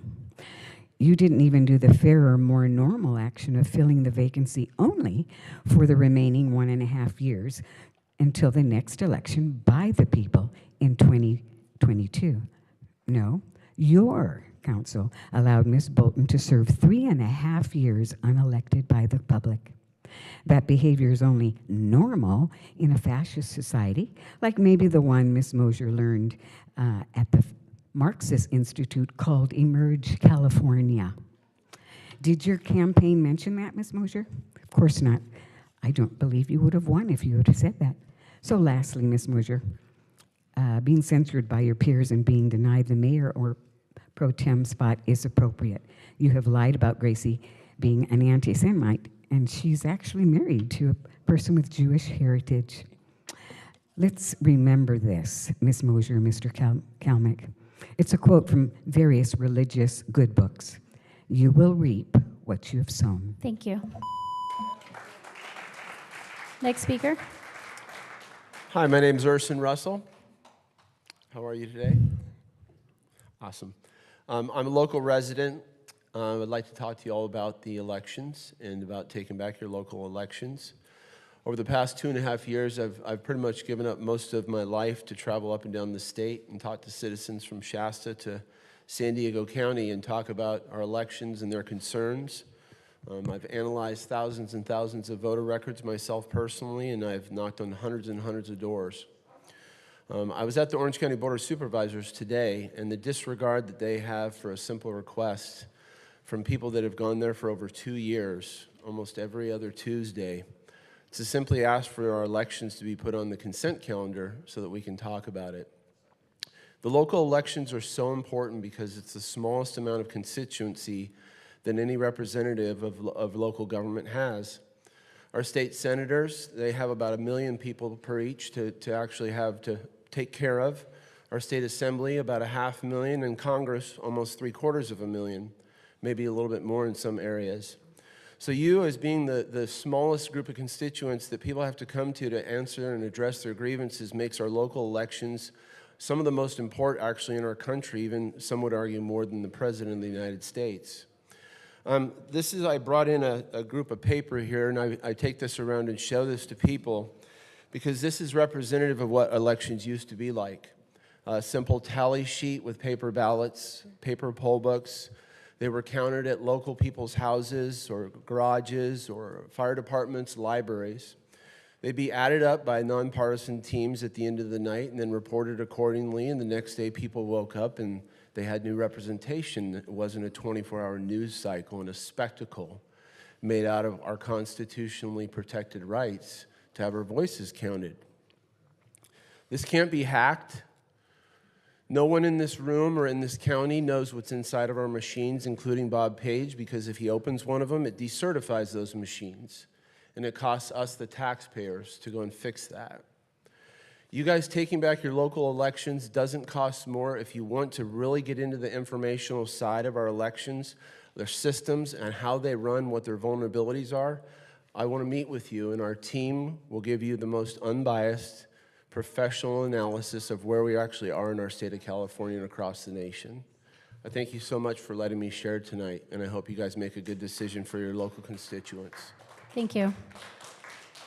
Next speaker. Good evening. My name is Tom Lawless. I'm representative of Hines and for the project Bolsa Chica Senior Living. First off, I wanted to talk a little bit about the open houses that we hosted after we last spoke to the council in November. We held 2 open houses. About 30 people joined each open house. There was a mix of supporters and detractors of the project.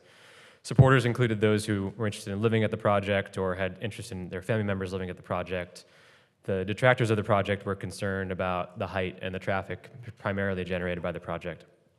After those open houses, we did sit down with our team and with the landowners, and we reworked the project to a 4-story iteration that we felt would be more workable and responsive to the community concerns.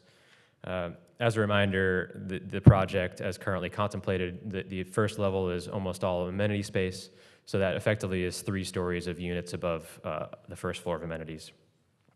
This new project is reduced by 13 feet, approximately 20%. We've eliminated 24 of our independent living units, and we were able to get the FAR down to about 2.0.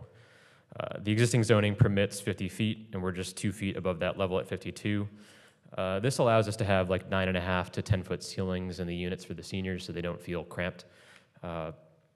And we did focus on eliminating those independent living units because the feedback we were receiving from the community was primarily focused on traffic for the 80-year-old residents that would be in these units. Our project is now 20% smaller. It generates less traffic. We've removed the independent living units, and it's within 2 feet of code while still providing some robust amenities. We're really still excited about this project, but it's still clear to us that we have more work to do with the community and on the project. So we will officially request a continuance on our item tonight. We do request, though, that the speakers that did sign up to speak on behalf of the item, either for or against, still have an opportunity to speak in an open session since they made the time to come out here. And with all that said, we do quickly want to comment because there is a bit of some misconception on the land use, and we're hearing a lot of folks mention that they're focused on following the existing zoning.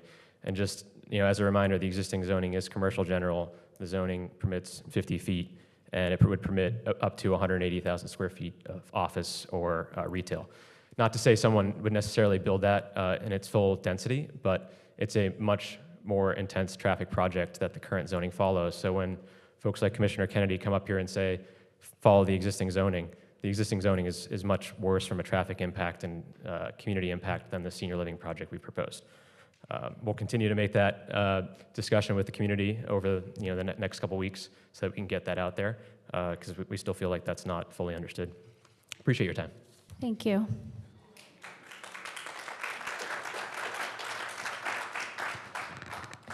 Hello, my name is Joy Bertoli, and I just wanted to share some thoughts about the senior housing proposition. I am definitely for it. Having recently had a mother who needed something like that and there wasn't anything close by, I live in the harbor, and it would have been great to have a place for my mom to go that would be convenient where I could have seen her daily. I know people are concerned about the height, and I know the previous gentleman had addressed that. 4 stories to me, yes, it's high, but if I drive down Edinger, we've got all those big buildings, and so I don't feel that really 3 stories is too much, and what the benefit of having that there for people in the area would be amazing. So I would just encourage you to vote yes for it, and hopefully we'll have some seniors in the neighborhood soon. Thank you so much. Thank you. Next speaker. Hi, Merry Christmas and happy belated Hanukkah to Dan. I'm here to speak on agenda item number 25. I'll be honest, when I first saw this on the agenda, I thought it was a super cool idea. Anybody who knows me would know that I'm a huge history nerd. I love me a Civil War reenactment. But the more that I look into this, the more that I'm concerned about how it's looking to be implemented. So in this, I see that it was spelled out, this series would be intended to be free of identity politics and political agendas. History is not a political agenda. It's just history. I don't know why you called that out, which, based on previous actions and decisions, obviously makes me concerned. And then, of course, the fact that it would supersede all other monthly themes and celebrations, so which to me means that we're not having any kind of Black History Month recognized. We're not having Asian American Pacific Islander History Month. We're not acknowledging any of these other things because that's identity politics. And then, of course, seeing that Kathy Shea said that she was going to be resigning today over the fact that you're not involving the Historic Resources Board.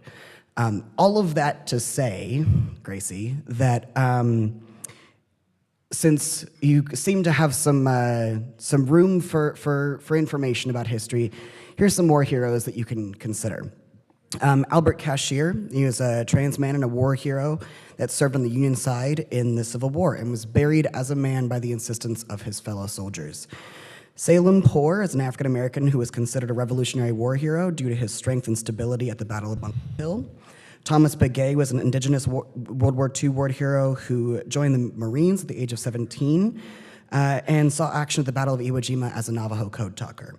Bhagat Singh Thind, who served in the U.S. Army in World War I, despite the insistence of the U.S. Supreme Court ruling that stated that Hindus were ineligible for U.S. citizenship.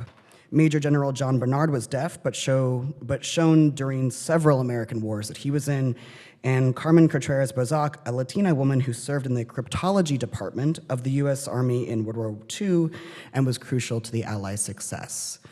I think at the end of the day, most folks here are concerned by the fact that we're somehow prioritizing history over identity politics. But history is full of the different identities that make up America. And considering that you're not involving the actual historical experts that are here in Huntington Beach to put on this program, and you're looking to do that in lieu of everything else, is very concerning to me. So I hope that you celebrate history. I hope you celebrate all of it. Thank you. Next speaker. Good evening, Council. My name is Perry Clitheroe. I'm here tonight to speak I was here to speak in support of item 21, the Bolsa Chica Senior Center development, though it sounds like now they're looking for a continuance. As I understand it, I know that this project has been looked at for a very long time, and the Planning Commission voted 6-1 to support it, which I think the commission is the perfect place to get into the details of this kind of thing. I wouldn't expect you guys in a big city to be able to get into the details of every project that should be going on. We live in a free market economy.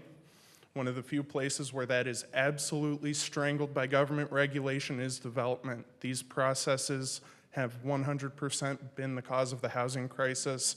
And when you guys, this isn't some hedge fund billionaire that you guys are treating like this. This is a guy who builds houses for a living. These developers build houses for people. That's what they do. This is an essential part of our economy. And when our government takes this kind of authoritarian role, it has over the last 30, 40 years, that is the reason housing prices go up. And if you want to look at, housing prices didn't go up before 1997. Adjusted for inflation, they stayed the same, but it's been the combination of us getting older, our population growing, and these local government regulations just suffocating builders. So we haven't been able to respond to the demographic changes. The free market is something that I love, I'm passionate about. It's part of the strength of the United States. We went from flying to the moon in less than 100 years. A big part of that was our capitalist free market economy. And we don't have that now, and it's caused this huge housing shortage, causes huge amounts of homelessness, causes all kinds of other economic problems. The one that worries me the most here is a massive worker shortage. If we cause our youth to flee by not having enough housing, we aren't going to have enough workers to take care of the people around here as they get really, really old. So please, support item 21, and going forward, we got to look into reforming these things and allowing the free market to do what it needs to do to meet this economic moment. Thank you for your time. Thank you. Next speaker. Hi, good evening. My name is Brian Genovese, and I had put a card in to speak on agenda item number 21. Good evening, esteemed City Council, Mayor Vandermark, city staff. Appreciate the time to speak to you guys tonight.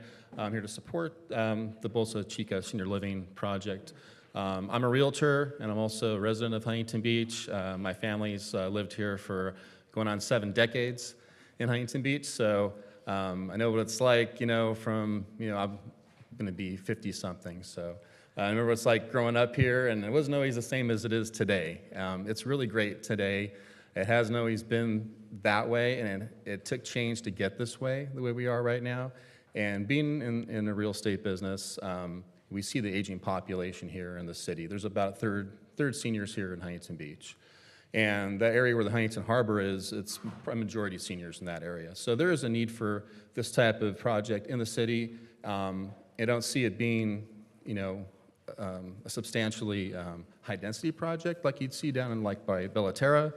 But there is a need for this, and my grandfather, he's going to be 99 next year, and he's currently under 24-hour care at his house, but he's not going to be able to be there, forever, and it'd be nice to keep him in the community here. And from a personal standpoint, I'd like to see that. I was also president of the Planning Commission meeting where they went ahead and recommended this project to you folks up there. So appreciate you to think about that. And I know you guys have done all your homework. You know what the area is, so I don't need to tell you guys anything about that. You guys know what's going on. So appreciate the time to speak to you guys tonight, and happy Tuesday. Thank you. Thank you. Next speaker. Good evening, Madam Mayor, Mayor Pro Tem, City Council members, City Attorney, and my fellow Huntington Beach residents. I'm Tom Dillman, a homeowner from Huntington Beach, and I'm here to ask you to disapprove of the Bolsa Chica Senior Living Community as presented on tonight's agenda. And I also request that you do consider the appeals by Councilmember Burns and Brian Thines in this matter. I'm not here to talk about the many reasons against building this project on that spot, but to give you some idea of how much our community is against this monstrosity. There's been 12 posts against it, none in favor by several people using the Nextdoor app, which is something that provides local news and postings, mostly about dogs and stuff like that, but a lot of times local issues are raised, and this is one of them. So there's been 12 posts on this app about it. My 4 posts about it have racked up over 22,000 views.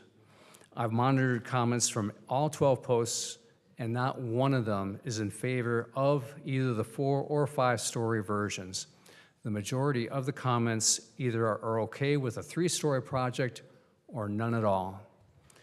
This should give you some idea of how much Huntington Beach residents dislike the high-density development concept. And it's one of the issues that residents on both sides of the aisle and the various different tribes of Huntington Beach are pretty much in agreement upon as far as being against high-density development.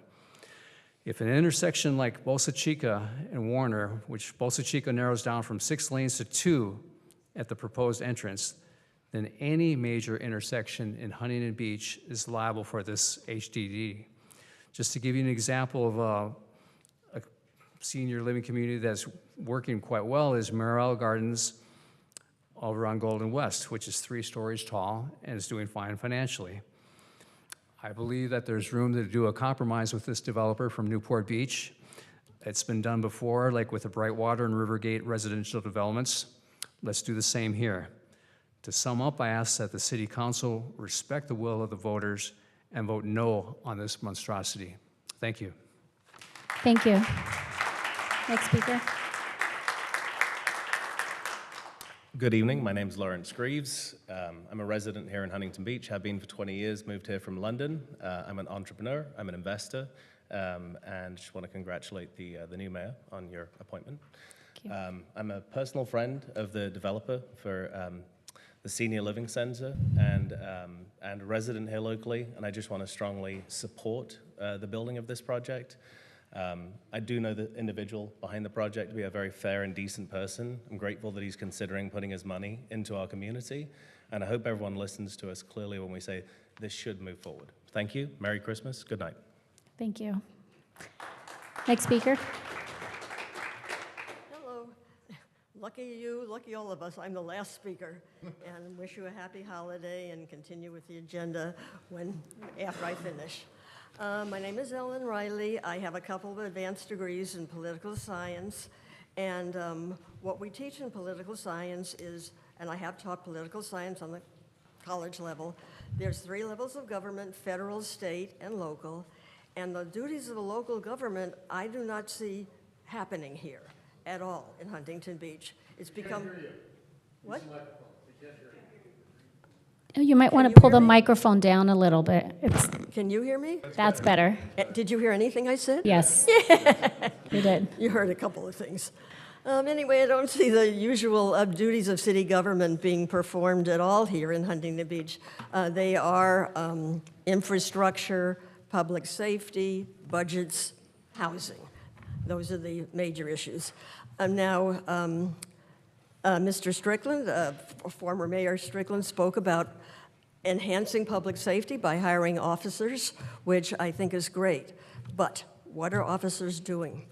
I go to all the another duty of local government is to assist business. I am in many businesses. I'm in Walmart, I'm in Target, I'm in CVS, I'm in Walgreens. They all tell me that crime, that petty theft is huge. I would like to have our public safety officers dedicated to helping businesses root out, stop this crime, stop these people from running in and running out with liquor, makeup, and Walmart has apparently shortened their hours because of this problem. Target has been on the verge of closing in other areas in this country or in this state because of this ongoing major theft going on, not smash and grab. People just walk in, take a whole cart, they told me at Target. They fill up a whole cart and walk out. So that's what I would like our police really to be deployed to. Got to stop that, set up a role model for stopping that here. Thank you so much. Thank you. That concludes public comments. Okay, thank you. We're moving on to council committee appointments. Council members, do you have any council committee appointments announcements? Okay, seeing none. I'd like to introduce my 2024 council liaison list. So this is a list that mayors update every year as of 2 liaisons we appoint to boards, committees, and commissions, and I've submitted mine. So I'd like to make a motion to approve the list. Second. It's been a first and second. Can we call the vote, please? Oh, all right. Sorry. So, yeah. So this list again for the audience. I serve on 0 boards and commissions. The mayor has put herself on almost every single board and commission. Our council manual says, and historically we have spread these boards and commissions out so that all members of the council and residents can be represented on these boards and commissions, and certain folks' expertise can be used on these boards and commissions. I think the Councilmember Bolton and Mosier, I think, are on 1 or 1.5 commissions as well of the 40-something odd boards and commissions that council members can serve on. This is a far deviation, again, from the norms here, and I will bring up the fact of OC San. I was on OC San as the alternate 2 years ago. We were briefed on this issue that we talked about, that the residents are coming up here. We knew about it. We told them to go away, and they went away. But apparently under this new tutelage, they're sending letters out and ready to start bulldozing people's homes. This is where having consistency and continuity on these boards and commissions is important. And the fact that we lost all of that last year, I think, speaks to why we have folks coming out here today. I make a substitute motion to appoint myself as primary and Councilmember Mosier as alternate to the Orange County Sanitation District, in order to be able to remedy this issue in a much more expeditious fashion. I'll second that motion. Would you like to say something? I would, thank you. I too think it's important that we have continuity and also a variety of people serving on these boards and commissions. This last year, unfortunately, there have been a number of those boards and commissions that were removed, unfortunately. But I did want to say I appreciate the fact that I will be able to serve on the Council on Aging and the Huntington Social Park Collaborative, as well as on the Downtown Ad Hoc Committee. I think that we're missing an opportunity here, which is an opportunity to have more representation beyond that on all of the boards and commissions, and actually mixing us up as far as the majority and the minority. I think that the community wants us to be able to at least have the same information, to be able to create or observe and understand the same information when we are at these same meetings. We could then create some type of a dialogue that at this moment does not exist. So I just think that it's unfortunate that there's not more intermingling of the majority and minority within that, and also that, frankly, Councilmember Kalmick isn't even on any of these boards and commissions is really unfortunate. And I think it does a disservice to the residents of the city. Thank you. And I'd like to say something. So I do agree with continuity, and Pat Burns has been on OC SAN, and he's done a great job, which is why he's still on it, so he will remain. Just to be clear, I wasn't talking about OC SAN specifically. I'm talking in general throughout many of the different boards and commissions, in addition to that. I was responding to Mr. Kalmick, saying he wanted to be on there. But anyway, done. Okay, I got. Would you like to say something? Very quickly, here's the list right here. I've got Kalmick, you're on 7 different committees, boards, commissions. Natalie's on 11, and Ms. Bolton is on 7. I'm sorry, those boards and commissions, I'm independently appointed through other means, not from this city. Yeah, I represent, but you're still on 7. I would be on those if I was not on city council.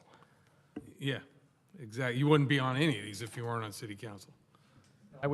I serve on other of those boards and committees, irregardless of my service on city council. Yeah. Okay, so Mr. Kalmick has brought forward his substitute motion. Can we vote on that? Yeah, so we have a substitute motion, and I'd like to remind everyone that we had a supplemental communication that made some revisions that was submitted by Shannon Levin. So are you recommending then to move the list in addition to those, or just the Sand District My item? motion was just to take the Sand District item. All right, So. we'll go ahead and vote on the substitute motion. Councilmember Mosier? Aye. Bolton? Aye. Burns? No. Vandermark? No. Strickland? No. McKeon? No. Kalmick? Aye. The motion fails 3-4, or 4-3. Original motion. So now, can we vote on my motion? We can go back to your motion, and again, I'm going to remind you that we have made changes to those lists, and they were incorporated into the record, and you approve of those changes? Yes. Okay. We'll go ahead and vote on that. Councilmember Mosier? No. Bolton? No. Burns? Yes. Vandermark? Yes. Strickland? Aye. McKeon? Yes. Kalmick? No. The item passes 4-3. Okay, moving on to AB 1234 reporting. Does anyone have anything to report? Openness and negotiations. Does anyone have anything to disclose? City manager's report. Do you have anything to report? Nothing to report. Okay, so now we're moving on to consent calendar for items 6 through 20. Council, would anyone? I'd like to move the consent calendar. I'd like to pull item 7. Oh, I'm sorry. Go ahead. Okay, Pull item 7. 7. Oh, second. Yeah, I'm assuming your amended motion without 7. Yeah. Is anybody pulling anything else? Yeah, I want to pull 20. 20. I'd like to move that we do the consent calendar excluding 7 and 20. Second. Okay, call the roll, please. All right. Councilmember Mosier? Aye. Bolton? Aye. Burns? Yes. All items except 7 and 20. Okay, Vandermark? Yes. Strickland? Aye. McKeon? Yes. Kalmick? Aye. Okay, items 6, 8 through 19 pass 7-0. Okay, Councilmember Bolton. Thank you. So item number 7 is the report for the month of November. It's the update of activities for boards, commissions, and committees. And I wanted to pull that item just to point out what this update says. If you start at page 5 of the document, it simply has a link to the website of the relevant agency. So for example, we have OCSAN, the California Coastal Commission Board, and OCTA, Orange County Transportation Authority. There's no description of what happened at those meetings.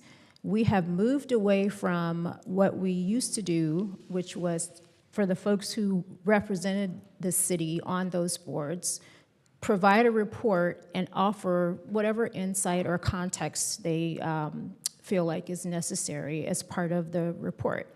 Now we don't have that. Now we simply have just a reference to minutes. That's what's missing, and that's part of what concerns me about this. It's like high school. We have nearly half of the council not representing the residents on these regional boards like OCTA and OCSAN that can affect your daily lives just like the city can. And this is not amusing for those of you who think it's amusing for, you know, the three of us to not be on any of the regional boards where we're supposed to be representing you. It is not amusing. The people who live on Roan Lane, they're not laughing.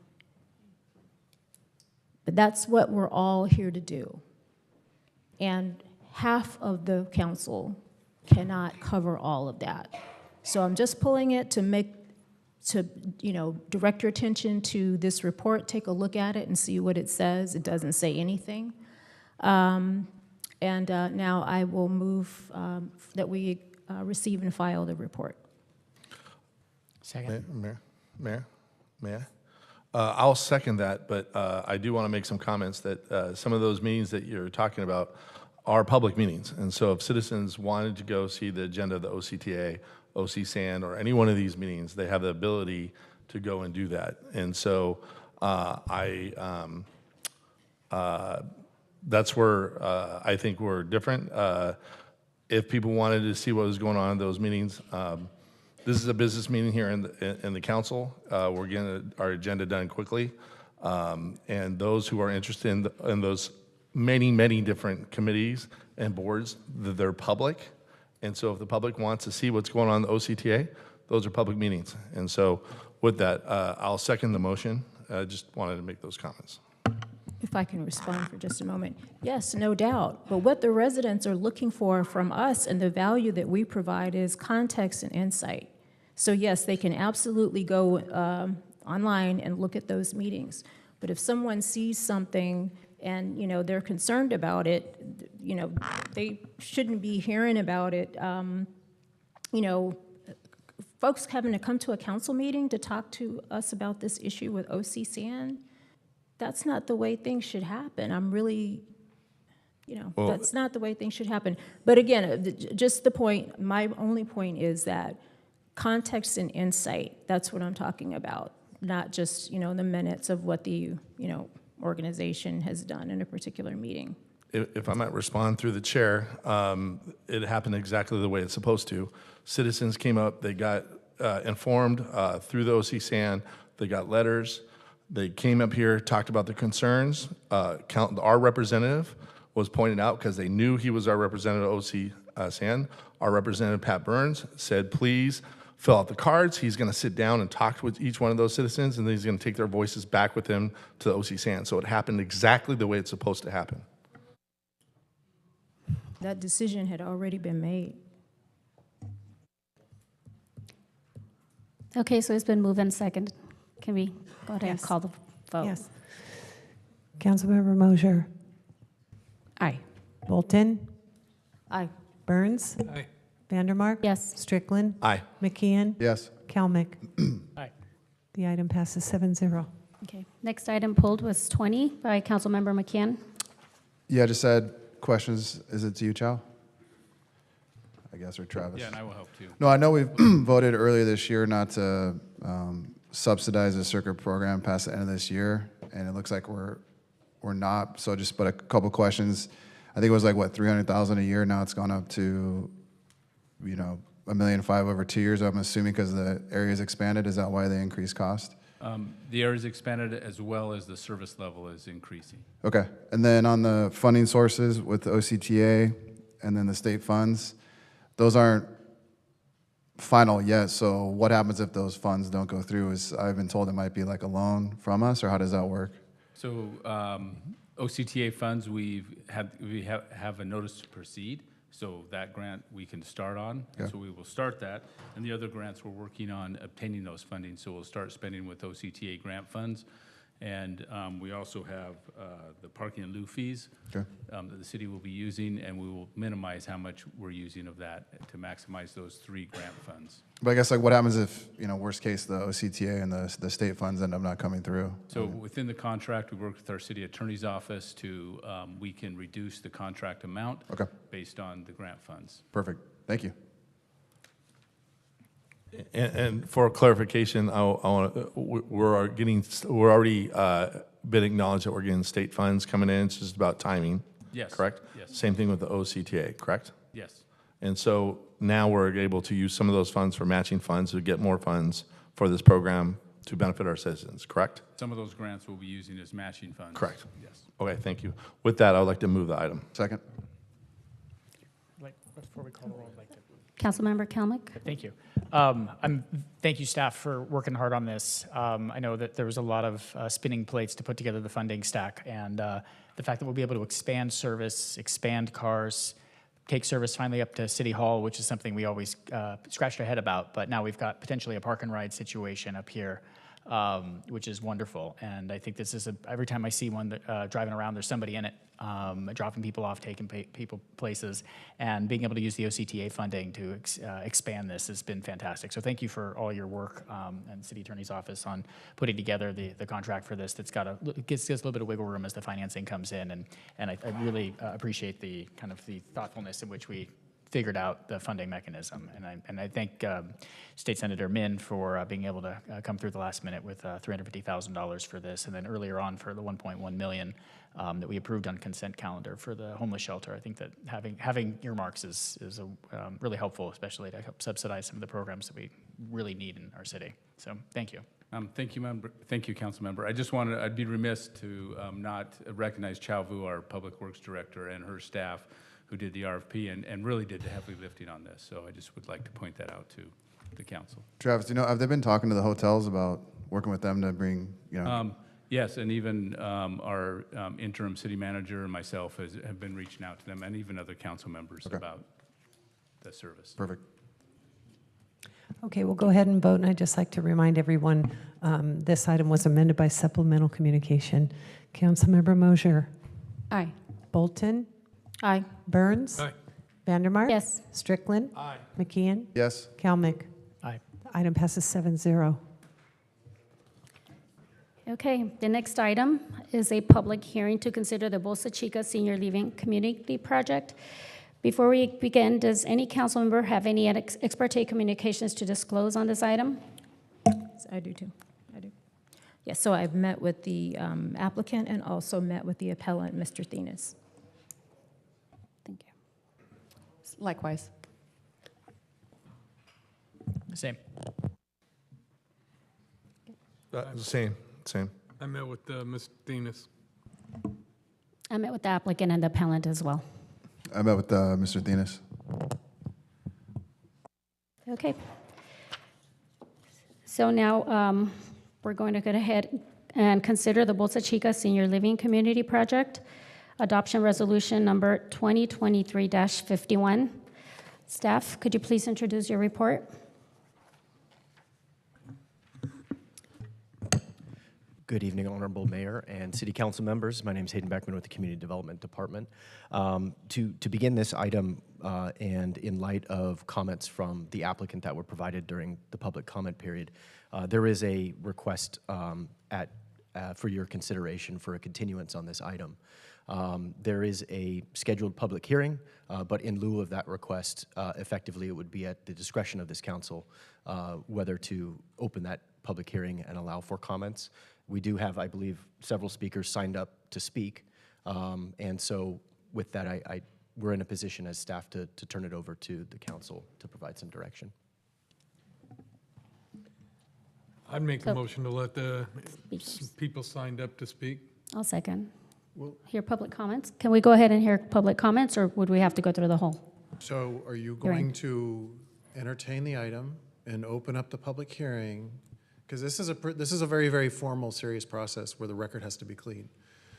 You're sitting in a quasi-judicial capacity, making a decision on a land use item. So we have to be very clean and clear about it. Normally what happens is the item's introduced by staff. Council has an opportunity to ask questions. The hearing is open for the public. And then once the hearing is closed, then the council can obviously make comments, deliberate, and then vote. But is the council going to proceed with the item, or is it going to be continued pursuant to the request? So that's. So we I go guess, the ahead and question. continue. We don't have to go with the public hearing. It's up to council. We'll make the motion to continue it per the applicant's request. Second. I have some questions so is there an option, since we had folks that showed up, to open the public hearing, continue to a date uncertain with the public hearing open? Yeah, so you could open up the process, hear the public speakers now and continue, but if you're going to continue it, then you leave the hearing open to the next meeting, and then more speakers could come, and then once you close the hearing, then council could then begin to deliberate. We could also get the staff presentation after the public comments, right? There's no statutory reason for the staff presentation to come before the public hearing? I mean, for the record to be clean and clear, it's Sure. better to have the presentation by staff before the public comments. Right. Because it's the public's being informed of what the information staff has to present and can comment on that as well. Right. So, but they could come back and continue to public, those folks that felt that they didn't learn something from that could come back. So we could open the public hearing, leave it open, and then have the staff presentation next time with the public hearing open, and so the folks that came down to talk about this could get heard? Well, I'm going to look to Jennifer Villasenor. I think for the record, it's better to have the presentation by staff and then the public hearing open, but I will defer to Jennifer. I think I would recommend one of two ways. Either continue the item and to a date uncertain, and then we would renotice the public hearing, provide a staff presentation on the modified project, whatever that is, and then hold a public hearing, and the council would take action at that time, whenever that is. Or we would not have a presentation on this project since it's clear that the applicant is going to modify the project. I think the council could open the public hearing and close it, and then continue to a date uncertain, but it would be on the record for this project before it's modified, which it's up to the council, but those are the two options. May I inquire too, the appeals, they're pretty much null and void now that the project's changed and that they're not applicable, are they? So they're null and void? No, they would. Appeals at this point? The appeals would also be continued with the rest of the project. It depends on what is proposed in the project modification. It could be a substantial change where the project has to go back through the planning commission, or it could be minor modifications where the project is similar enough that it would come back to the city council with the appeals intact. And council members, that's why I think it's really important to follow proper procedure, because if the project proponent goes and modifies the project and it comes back, let's say 2 weeks from now or 8 weeks from now or 2 months from now, and it's a completely different project, then the record, whether it's public comments or staff report on this version of this project, is more or less obsolete. Yeah. So I just want to make sure that because of this type of procedure, the nature of this proceeding, that we're very, very careful and clear, and that due process is afforded to the project proponents, but also out of respect for the appellant. And so I would recommend, as Jennifer Villasenor mentioned, either just a full continuance or just conduct the hearing on the current project, but then as the project proponent mentioned, they're considering revisions, and so it'll be different at a later point in time. I think my motion is clean and clear. And I second that motion. I think that's what we should do. Yeah, to continue to a date uncertain. I believe it's been moved by Mr. McKeon, seconded by myself, to just move forward on the continuance at this time. Without opening the hearing. Correct. Yes. All right. We'll go ahead and take a vote on the continuance to a date uncertain. Councilmember Mosher? Aye. Bolton? Aye. Burns? Aye. Vandermark? Yes. Strickland? Aye. McKeon? Yes. Kalmick? Aye. The item will be continued to a date uncertain. Thank you. So we will now open to move to administrative items. Staff, please introduce your report on item number 22.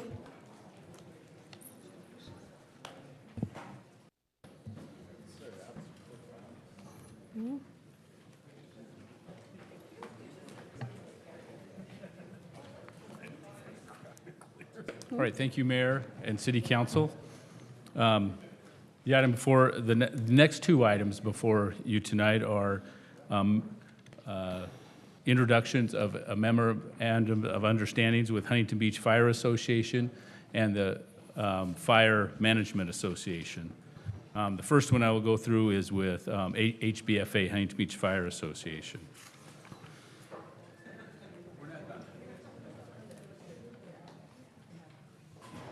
I'm sorry.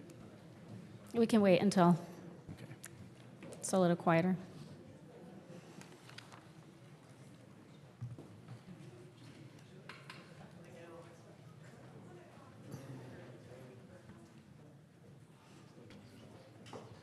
Okay. All right. So I'll provide an overview. This item is agendized for your consideration pursuant to the Myers-Millis-Brown Act, or the MMBA, which requires the city to meet and confer with our labor groups. The city, along with Melanie Cheney, the city council appointed chief negotiators, started discussions on the proposed agreement earlier this year in anticipation of their contracts expiring at the end of this fiscal year. The city met with HBFA and discussed their proposal and the city's proposals and reached a tentative agreement with HBFA on November 28th of this year. While the city has no obligation to accept the proposed labor agreement, the city does need to formally consider the negotiated labor pact. Pursuant to MMBA, when a tentative agreement is reached, it should be forwarded to the governing board for consideration, and that's why it's brought before you tonight. The proposed MOU is a 3-year agreement starting January 1st of 2024 and goes through the end of December in 2026. The base salary increases. There's 3 of them at the beginning of each of the years, 6% the first year, 6% effective January 1st, 2025, and the last is 4% effective January 1st, 2026. The MOU also includes increases and adjustments to longevity pay, elimination of the performance bonus in the previous contract, and increased contributions to medical benefits. The fiscal impacts of the proposed agreement is as follows here, for a total over the 3 years of $5,508,234. Included in your packet is a more detailed fiscal impact, as well as the details of the proposed MOUs. Additionally, there's a red line version of the MOU in the packet. So the City Council's options tonight is to approve the introduction proposed by the successor MOU. And the introduction of the agreement, you could direct staff to, and you could direct staff anything alternate that you would like to do. If it's approved tonight, then it'll be brought back to you at the next council meeting for adoption. I move to approve the proposed MOU between the Huntington Beach Firefighters Association and the City of Huntington Beach for the period of January 1st, 2024 to December 31st, 2026. I'll second.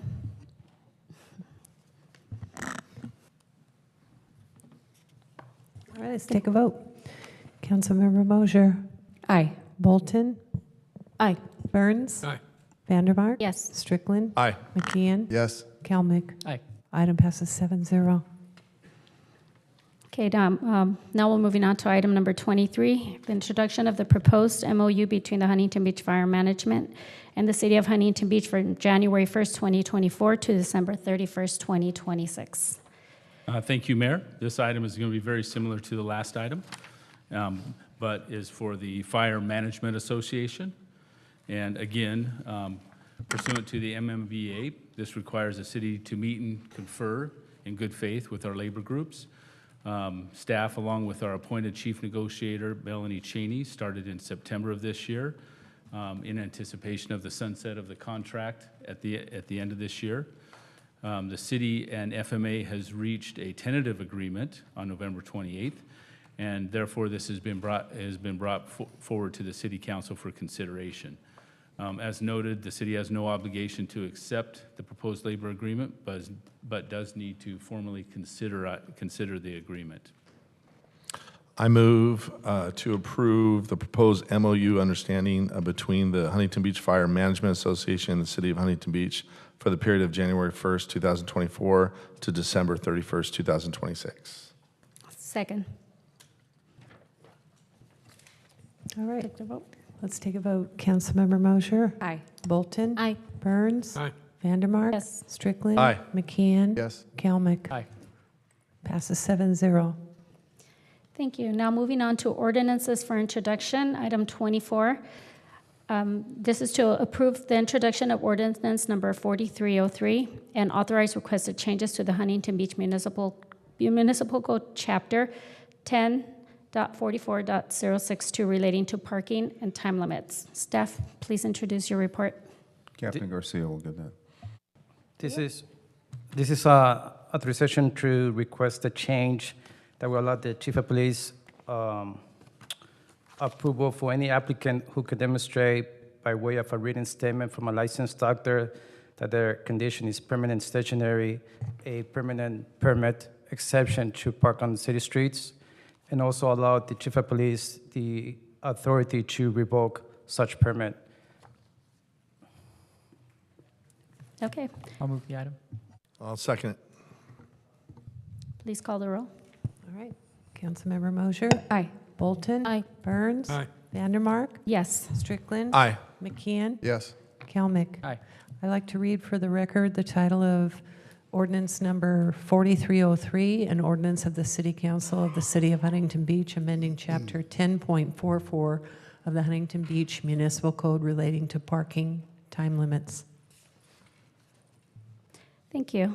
Now moving on to council member items. Item number 25. Councilmember McKeon. Yeah. All right, so one of my favorite things about being elected to city council so far has been learning about the amazing history of our city that I was unaware of. And there's actually a photo in our closed session chambers of the very first Huntington Beach City Council in 1909. And that black and white photo depicts the 5 council members with none of them looking at the camera, which I always get a crack out of. And over this past year, our archivist and historian, Kathy Shea, who was here earlier, has sent me around 20 historical and chronological photos of the rich history of Huntington Beach that I have hanging in my city council office. And myself as a third-generation Huntington Beach resident, I've just been amazed to learn just how much of our rich history I was unaware of, and I can only imagine that the majority of our residents are unaware of as well. And that was essentially the genesis for this calendar of historically themed months, H item that the mayor, Mayor Pro Tem, and myself began working on to develop a 12-month program designed to honor the rich historic heritage of not only Huntington Beach, but the United States and California as well. And that's the rich historic heritage that we all share.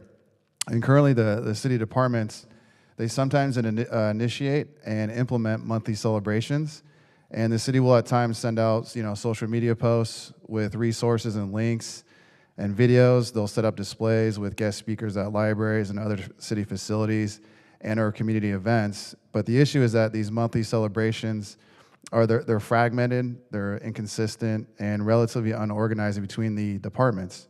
And so to solve that, we wanted to focus on 12 themes a year instead of dozens to help the city and staff get on the same page in regards to what we're celebrating, which will in turn limit our staff time and resources. This will organize streamline, and distill the city's efforts on what we are spotlighting every year and map out an entire calendar of events. To celebrate something for an entire month does take time, so we want to take a good amount of care and plan them appropriately so that they are organized and streamlined and not haphazard and unorganized. I know some residents expressed a concern that a program like this will take extra time and resources, but in fact, this approach will limit our staff time and resources and make things more efficient and organized for everyone involved. So a committee of 7 to 9 residents would be appointed by 2 council liaisons and will be formed to continue developing 12-month programs starting with the calendar year 2025, and they will meet probably only 2 to 3 times a year. And this will be a pilot program where we will, of course, take feedback and input that the committee can review and implement moving forward in order to make improvements. This will be a collaborative effort with assistance from the Historic Resources Board, staff, and of course our residents. And I actually, when Kathy came up here, I was disheartened because she referenced speaking with one of us, and it was me. I spoke with her over the weekend and thought we had a really good conversation. I confirmed with her that we will, of course, work with the Historic Resources Board. The comment she made about not knowing that they do, what the Historic Resources Board does, I just meant that, I feel like the community is not fully aware of what they do and everything they're involved in. So, we have an incredible platform and ability to spotlight our amazing history, and we can elevate the Historic Resources Board and involve them in this effort. And so my takeaway from our conversation was great, and so I'm just really surprised that she came up here and said that. And as I mentioned, this will also let the residents know what's upcoming so we can plan and prepare. And the city should continue to engage in scheduled monthly celebrations that promote public safety and health, and examples of those include, pedestrian safety, distracted driver awareness, breast cancer awareness, and autism awareness. We felt it was important to establish this 2024 calendar in this H item, as this is the last meeting of 2023. And an example of some of the themes, as someone mentioned, was, January would be Founder's Legacy, celebrating Huntington Beach's origins. This month will focus on the city's founding, the establishment of Huntington Beach, and the early pioneers who shaped its history, including Talbert, Helm, Slater, etc. March would be California's history, before statehood to now, and what it means to be a charter city in California. June, history of Independence Day, and what it means today. How America won its independence and became one of the greatest nations in the history of the world. This month we focus on the drafting of the Declaration of Independence, the Founding Fathers, and all the events that led up to its signing as a lead up to Independence Day, culminating with the Huntington Beach Independence Day Parade. And this will tie into the Independence Day Parade and the red car rail history. And a resident sent me a comment from an individual in town who professes to be an expert on all things Huntington Beach. This individual did not understand why the red car rail history is tied to the Independence Day Parade. And to me, this is a perfect example of why this calendar of historically themed months will be so beneficial, because Henry Huntington bought Pacific City in 1903 and then brought the rails in along with the first red train car on July 4th, 1904. And that was the first year of our Independence Day Parade, which was held to celebrate the red car arrival. And we've had the parade ever since. The city will also continue planning for the 2024 Jubilee celebrations, which was developed after staff realized that 2024 marks the 50th anniversary of the Civic Center and Central Park. As a result, staff began planning a year of events to commemorate many significant milestones through a year-long Jubilee celebration. To honor their array of occasions, the events will feature a location, facility, or program that has reached a significant anniversary in our city's history. And then also in this item, we put together some additional themes in the agenda item that the committee can discuss for 2025, like Wintersburg, remembering the vibrant Japanese-American community. And then for me, I just would like to make an edit and switch the February and August month themes. February is Library Month nationally, and Civil War Days is held here in Huntington Beach on August 31st through September 1st. And right now on this agenda item, we have August as Library Month, when in reality it's celebrated in February, so I'd like to switch the February and August themes. And with that, I would like to make a motion to adopt, actually I have it here, 1 second, sorry. So I would like to make a motion to adopt the recommended action with the August and February theme swaps, and adding that this will not affect pre-existing individual day and week programs, and also direct staff to come back in 60 days with an approval process for future individual day and week celebrations.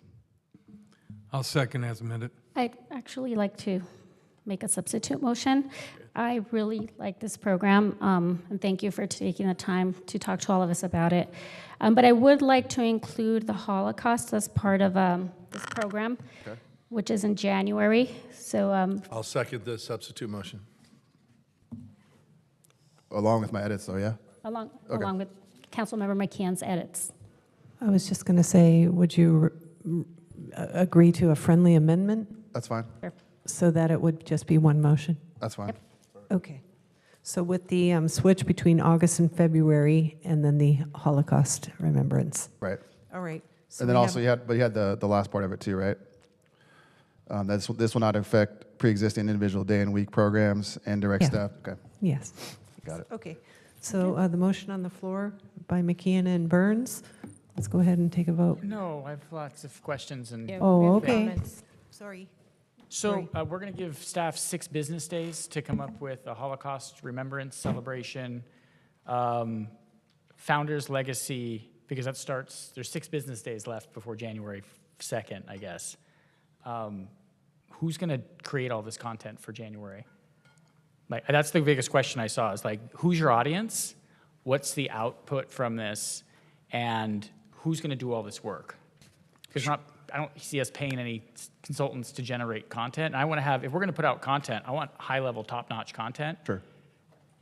I would prefer not to have volunteers do that, because sometimes when you have volunteers, you get what you pay for, and then you end up spending more money herding cats for that. So staff's going to likely have to pick up the slack. So who on staff is an expert in this? No, I mean, it's a fair point. I mean, I know, January's coming up, but again, it's, in the item, we can make amendments and tweaks. It's a pilot program, but, I would like to be a liaison personally to this, and you have my commitment. I mean, I know, Jen Carey, the work she's been doing at the media department, I would imagine, again, diving in, helping out with the Historic Resources Board, and at least there's a lot of material already out there for, Founders Legacy. But do we own it? I mean, again, with Do we own the copyright to that information? So, as the speaker said tonight, they already have put content out there before, and they were, criticizing us for not, working with the Historic Resources Board and utilizing this material. So, I will verify that we have access to this content. I would imagine we do. And if not, I'm sure we can, work with Kathy Shea. She's still our archivist. I don't believe she resigned from that tonight. I mean, losing Kathy Shea tonight on the Historic Resources Board, I think we should probably do something Sure. to commemorate her service to the city as well. But I guess getting back to the actual piece, you said this is more organized and streamlined. This is a lot of work to create curriculum. I don't think any of us are educators. I know educators, and I know that creating curriculum is really difficult, especially this is not public policy. This is Eagle Scout project. This is what we all learned in 4th grade and 10th grade and 11th grade. And I do apologize if you didn't know some of these things. A lot of folks in town do. But we should be focused on, this is stuff that is known and easily looked up. Like history and months that celebrate things are for things that were overlooked for what we learned in public school. Usually because they were either too complicated to learn as a child, or they were adult themed, like the Tulsa Massacre, for instance. There's some of these months that overlap, February and June, rolling into July, and surfing days in September. We weren't really known for aviation as much as we were known for aerospace. That's in there. Yeah, but it's aviation. Like it's like I get but it's aerospace. Like we sent rockets to the moon out of Huntington Beach. Well, I think the tell was as it leads up to the event, like the U.S. Open and Independence Day Right, but Parade. surfing days in September.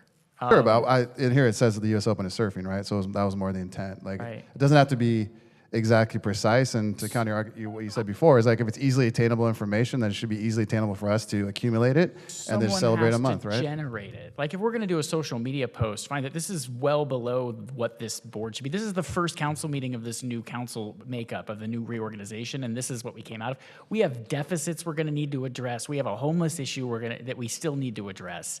We have a lot of big issues, and this is the number one thing we came out with, which is coming up with the calendar that my 4-year-old just did in her kindergarten class. Like, this is not something we should be doing. We should say, sure, let's set up a month program, direct staff to come back with a bunch of ideas for next year, but to dictate what those months are and completely ignore the obvious pieces here that we are no longer going to celebrate Black History Month, Pride Month, all of the things that, all of these histories involve a certain theme. There's a running theme through all of this. And when you do history, And I love history, and I've traveled the world to experience where history happened, to see it. I used to watch 6 hours of the History Channel in high school growing up. You know, I took history in college. Like, I love history. But some of this is not relevant to Huntington Beach. Like, the Revolutionary War, we weren't even part of the British territory at the time. They didn't even know we existed. This just seems like a slapdash way of like, let's come up with some themes that all seem to kind of revolve around stuff we all learned in high school. Like, I want to learn about, there's no interest of the First Nations folks that lived here 9,000 years ago. The history of Bolsa Chica, which technically isn't in the city, but we all kind of assume it is, goes into the fact that there were people living here 4,000 years before they built the pyramids, and we're not talking about that. A lot of this is duplicative, again, of what kids are learning in 4th grade, in 7th grade, 8th grade, and then into high school with the AP tests. So I just want to know, and it's a rhetorical question, but we're no longer going to celebrate holidays and month celebrations that we've had in the past. I don't know why there's a rush to implement some of this, especially in 6 business days. And we're adding things from the dais, moving things around quickly. Like, this should, I mean, if we wanted to decide, like, hey, we don't really like the discombobulated way that staff is presenting things at the level, I don't agree with the statement, but if that was what we were trying to solve, this should have been one page saying, staff come back with a calendar of things, figure out a budget and professionals that will help create high-level content for this, because I still don't see, again, who the audience for this is. Is it tourists? Is it residents? Why are we doing something that the school districts are already doing? And who's going to create this content? Because that's the biggest answer. We're going to rely on the the HRB, and then a board of people of 7 to 9 people. Is it 7? Is it 9? I don't know. To determine what other things are going to change. And then this is going to change every year. So once we create the content for 2024, it sounds like we're going to throw all of that out for 2025 as well. Well, I mean, you can't have it both ways, right? You just criticize for certain events not being on here, but now you're criticizing that we can't put those in future years, and that's the point, right? Like, we have the calendar of events for 2024. I totally think you're overcomplicating it. It's meant to be a fun exercise to embrace our history. And our history, or sure, Huntington all Beach history? Sure, but again, we have the calendar for 24. The committee would work on 25. We already have the content. You said it's easily available. We can organize it. And then to the statement that we can't, this will totally suck all our resources away from everything that we do normally with our infrastructure and our public safety, to me is absurd. I've heard that comment before. No, this is not public policy. Okay. This is taking the focus away from public policy that we need to work on in this city. This is a theme calendar with content hanging off of it. It's not just hey, let's try to fix the way we distribute information, history information. I don't know. This is just not the role of local government, especially at this board, to do what the school districts are already doing, what our Historic Resources Board showcases, what our private nonprofits do, which is showcase this. And I've heard rumblings that we should have a Huntington Beach museum, history museum. I think that's a great idea. Sure. But there's no funding for that at this point. But to gloss over and eliminate, so we're not going to celebrate Black History Month in February anymore. None of this precludes that from happening the next year, right? Like I said, So next year, so February of next year, we're not going to celebrate Black History Month if this passes. Yeah, because we already have the 2024 calendar of events. Sure. But again, that doesn't preclude it. But again, that's a false argument. It doesn't preclude it from happening the next year. And again, this is meant to be a fun exercise that brings the community together. And it's really not that complicated. You're totally overcomplicating it. I am overcomplicating it because public policy is complicated.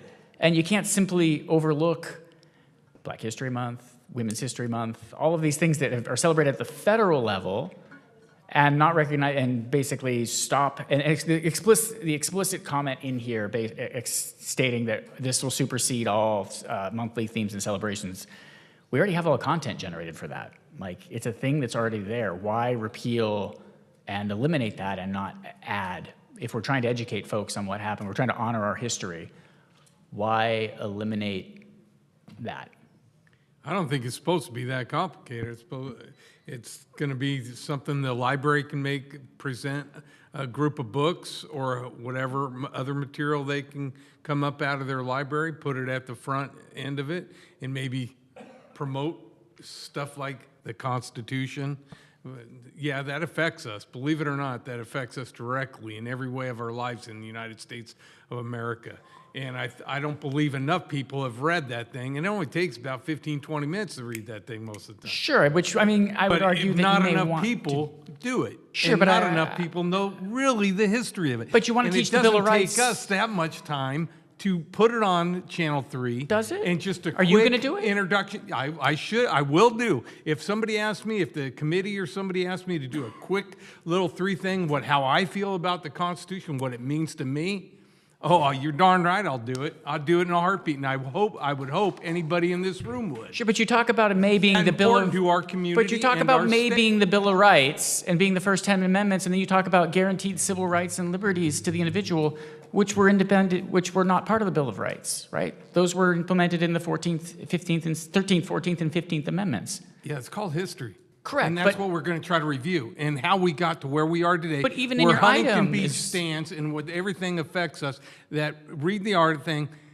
it's what makes us the great city today. And honoring our Constitution, state, federal, and our Bill of Rights, and everything else that our history, aviation, all the way from metal art, from Boeing to the Pacific Air Show, everything about those things make us great. Sure. And we got city culture, we got state culture, and we got federal American culture, period. And it's not going to hurt us to have a little bit, 5 minutes on Channel 3 once a month, maybe dedicated to it, or other avenues of, and that's why we bring in the PIOs, Jennifer Carey and her team, and then we also, and I'm sorry Kathy Shea felt excluded or neglected in some way, but we intentionally included the Historic Resource Board into this because we know their value to it. We know that they are a resource for this. And I'm not sure how she felt so excluded that drew her to resign, but I hope she rethinks it because there was no disrespect put on that. I mean, we value everything, every citizen who contributes and volunteers for our city is. And that's what makes us, again, the great city Huntington Beach is. And I believe it's one of the greatest cities in the United States, and I want us to represent as that and let it be marketed throughout the United States that we are one of the greatest cities in this country. Councilmember Moser. Thank you. I just wanted, before I say what I have to say, I wanted to double check on the addition of the Holocaust. Was that for a month or a day, or what was the intention for that? And was it going to switch out with something else? I just wasn't sure. Good. I believe the Holocaust Awareness Month is January, and so I like the suggestion. To Councilman Kalmick's point through the chair, look, I think there's some things here that I would like to add, and I think all our council members should add things as we go along. One of the things I was surprised that we do not, or have not, at least when I was looking at this item, that we haven't had Juneteenth down. I think Juneteenth is something that we should celebrate and make aware to our public.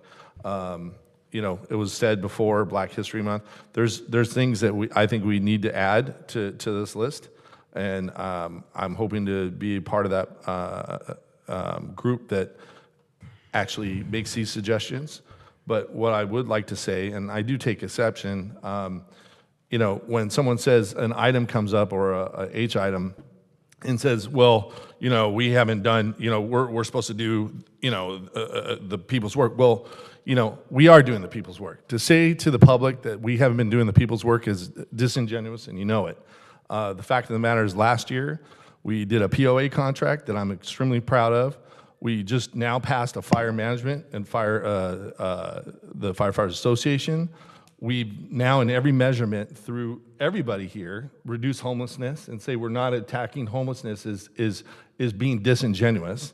We had a $7 billion out year debt that we solved, that we moved and made some reductions in spending in this budget by $7 million to make sure this year's budget is balanced. So to say that we haven't been doing the people's work because of this H item is disingenuous. And anybody who says that we haven't been doing the people's work, I think that's disingenuous. And so with that, yeah, this is not a perfect item at this time. I'm glad that the Holocaust was brought up because I think it's something that we need to acknowledge as a city. I believe it is January. I could be wrong, but I believe it is January. It is. What? It Do you is. know? It is? January Okay.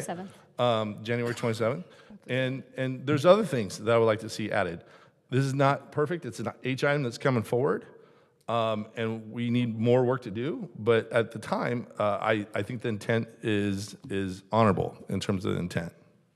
So to be clear again, is it the day or the month? I'm just, hold on real quick. Just because there's one already on here that's a different month, so I just wanted the founders piece, so is it just I'd like replacing to that? have that in January, since Holocaust Remembrance Day is January 27th. I'd like to have that in January. For the month. Okay, So just in addition, it's not going to replace the founder's legacy, but it's No. going to be in addition to. so 2. Yeah. Okay. Okay, I have just a couple of notes and then some other things. So one, you mentioned the Juneteenth should be celebrated. It has been celebrated here in the city. It's a federal holiday. It's been celebrated. Right, it's not on the list because these are things that have already been happening and they're part of a larger list or, array of dates and months that have already been celebrated over time. Another thing as well, we have been doing the people's work. I think that this is the first item that gets brought forward is not indicative of or demonstrative of us doing the work that we should be doing. And yes, we can rub our stomachs and pat our heads at the same time. I'm not saying that we can't do that, but this is not the thing that we should be focusing on. Councilmember McKeon saying that, and maybe you didn't mean it this way, but this is how it came across, that staff's work has been haphazard and unorganized, I think was really disrespectful to staff. If you had a concern with the way that things were being put forward, perhaps that was a better discussion to have offline about that. Also, the fact that the series would be intended to be free of any identity politics and political agendas. As one of our public commenters said earlier, I feel like that was really a red flag, that in fact, perhaps that is a concern here. With regards to, things like the Holocaust, I too think that we should memorialize that and remember it, which is why we have celebrated Holocaust Remembrance Day here in the city, I know on our social media, et cetera. I personally I have a bachelor's in history, US and modern European history, took a semester class on the Holocaust, had survivors come in and express what they went through, and I'm, with no time to prepare, I am concerned about what part of the Holocaust we'll be focusing on. Which stories will we share? If we had time to do this right and with the right experts with expertise, we would probably see if stories had already been gathered from this community to talk specifically about the role perhaps of those residents here in Huntington Beach, maybe past or present, and how they experienced that and provide their story.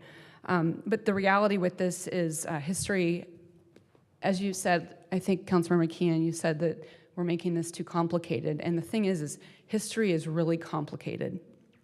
And this isn't a fun exercise. I do think that there are things that are fun exercises, and that is, I have been in the schools when Chris Upting actually has done some curriculum about the city of Huntington Beach and the history here.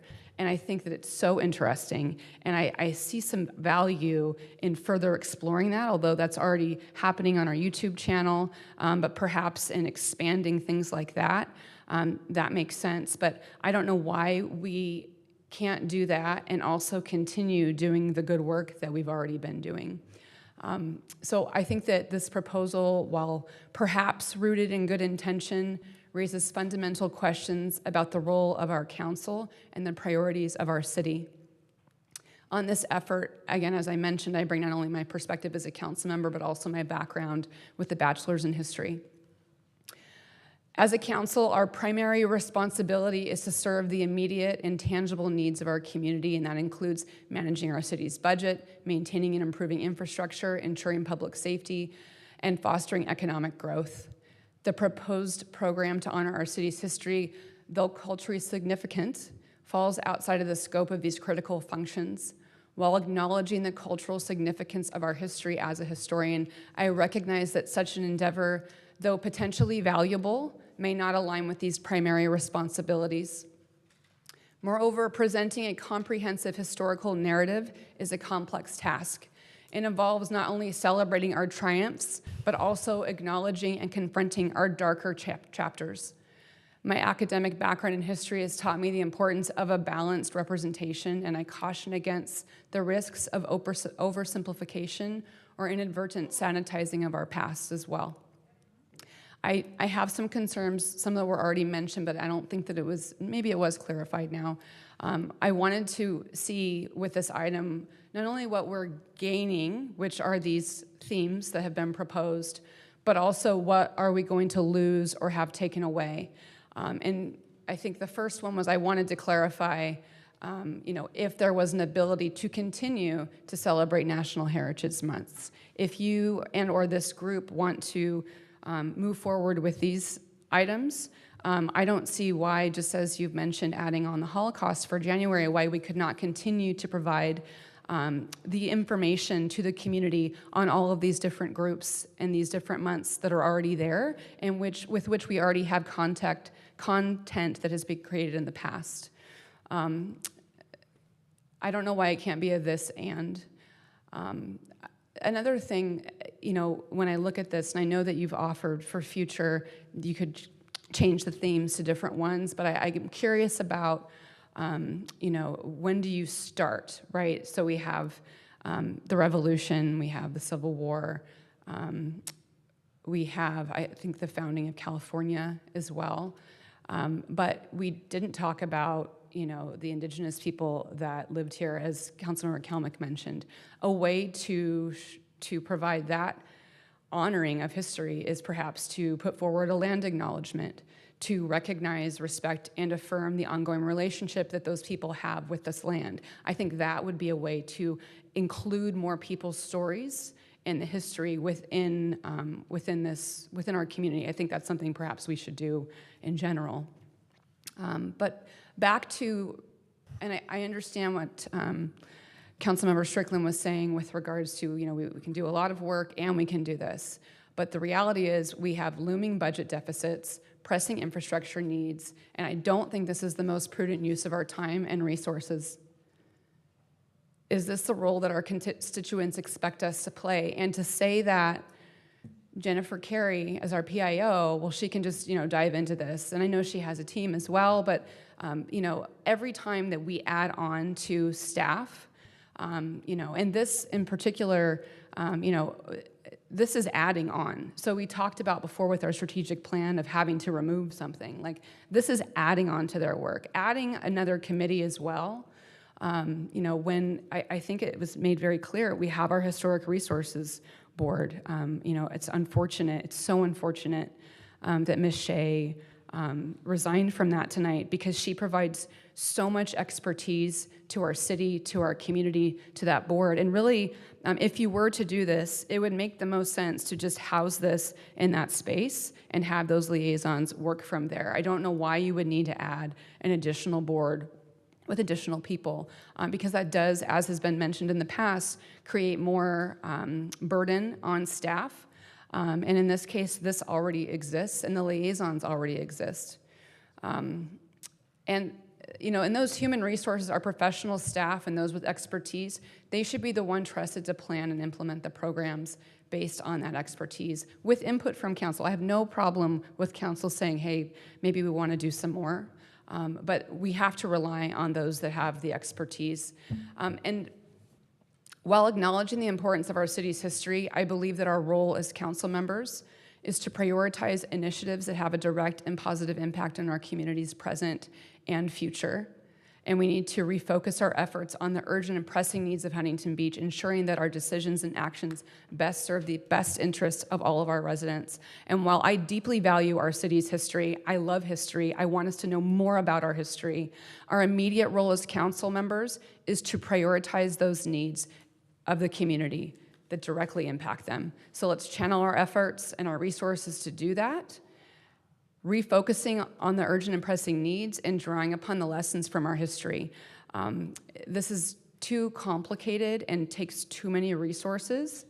And also, my real concern is I think that you, for want to expand and maybe organize, you are taking away the focus on groups that have been marginalized throughout history and who actually have these federal months and or holidays like Juneteenth.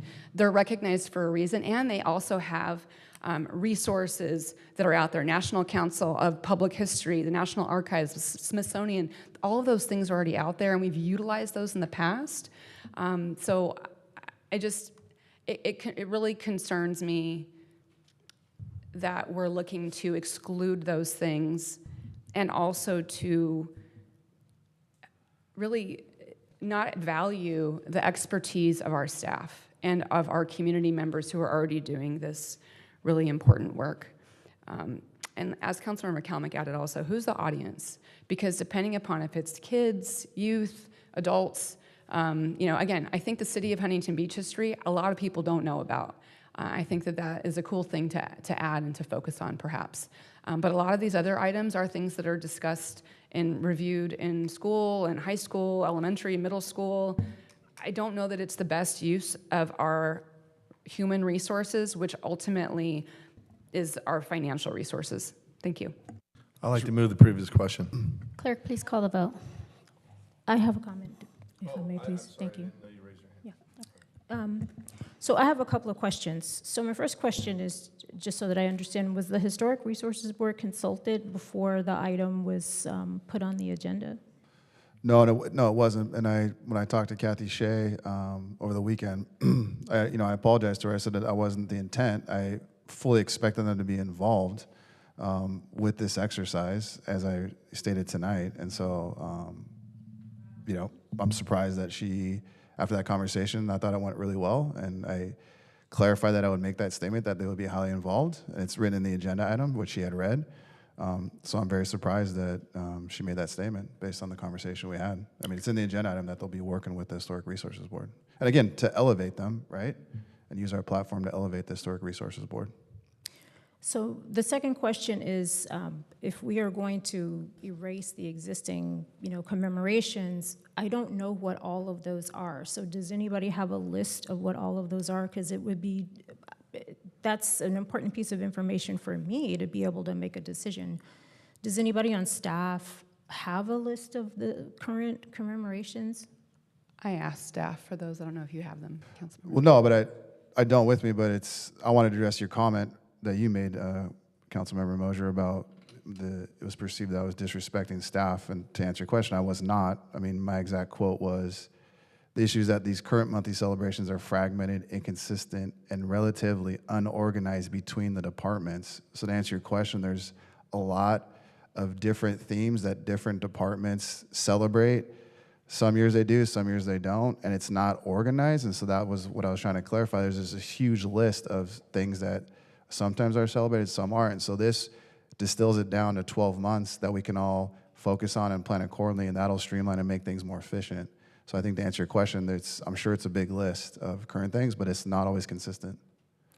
And so then the final question, and I think Councilmember Kalmick asked this before, is why can't we do a both and? Why does it have to be an either or? Why does it have to be either the proposed calendar or the existing commemorations?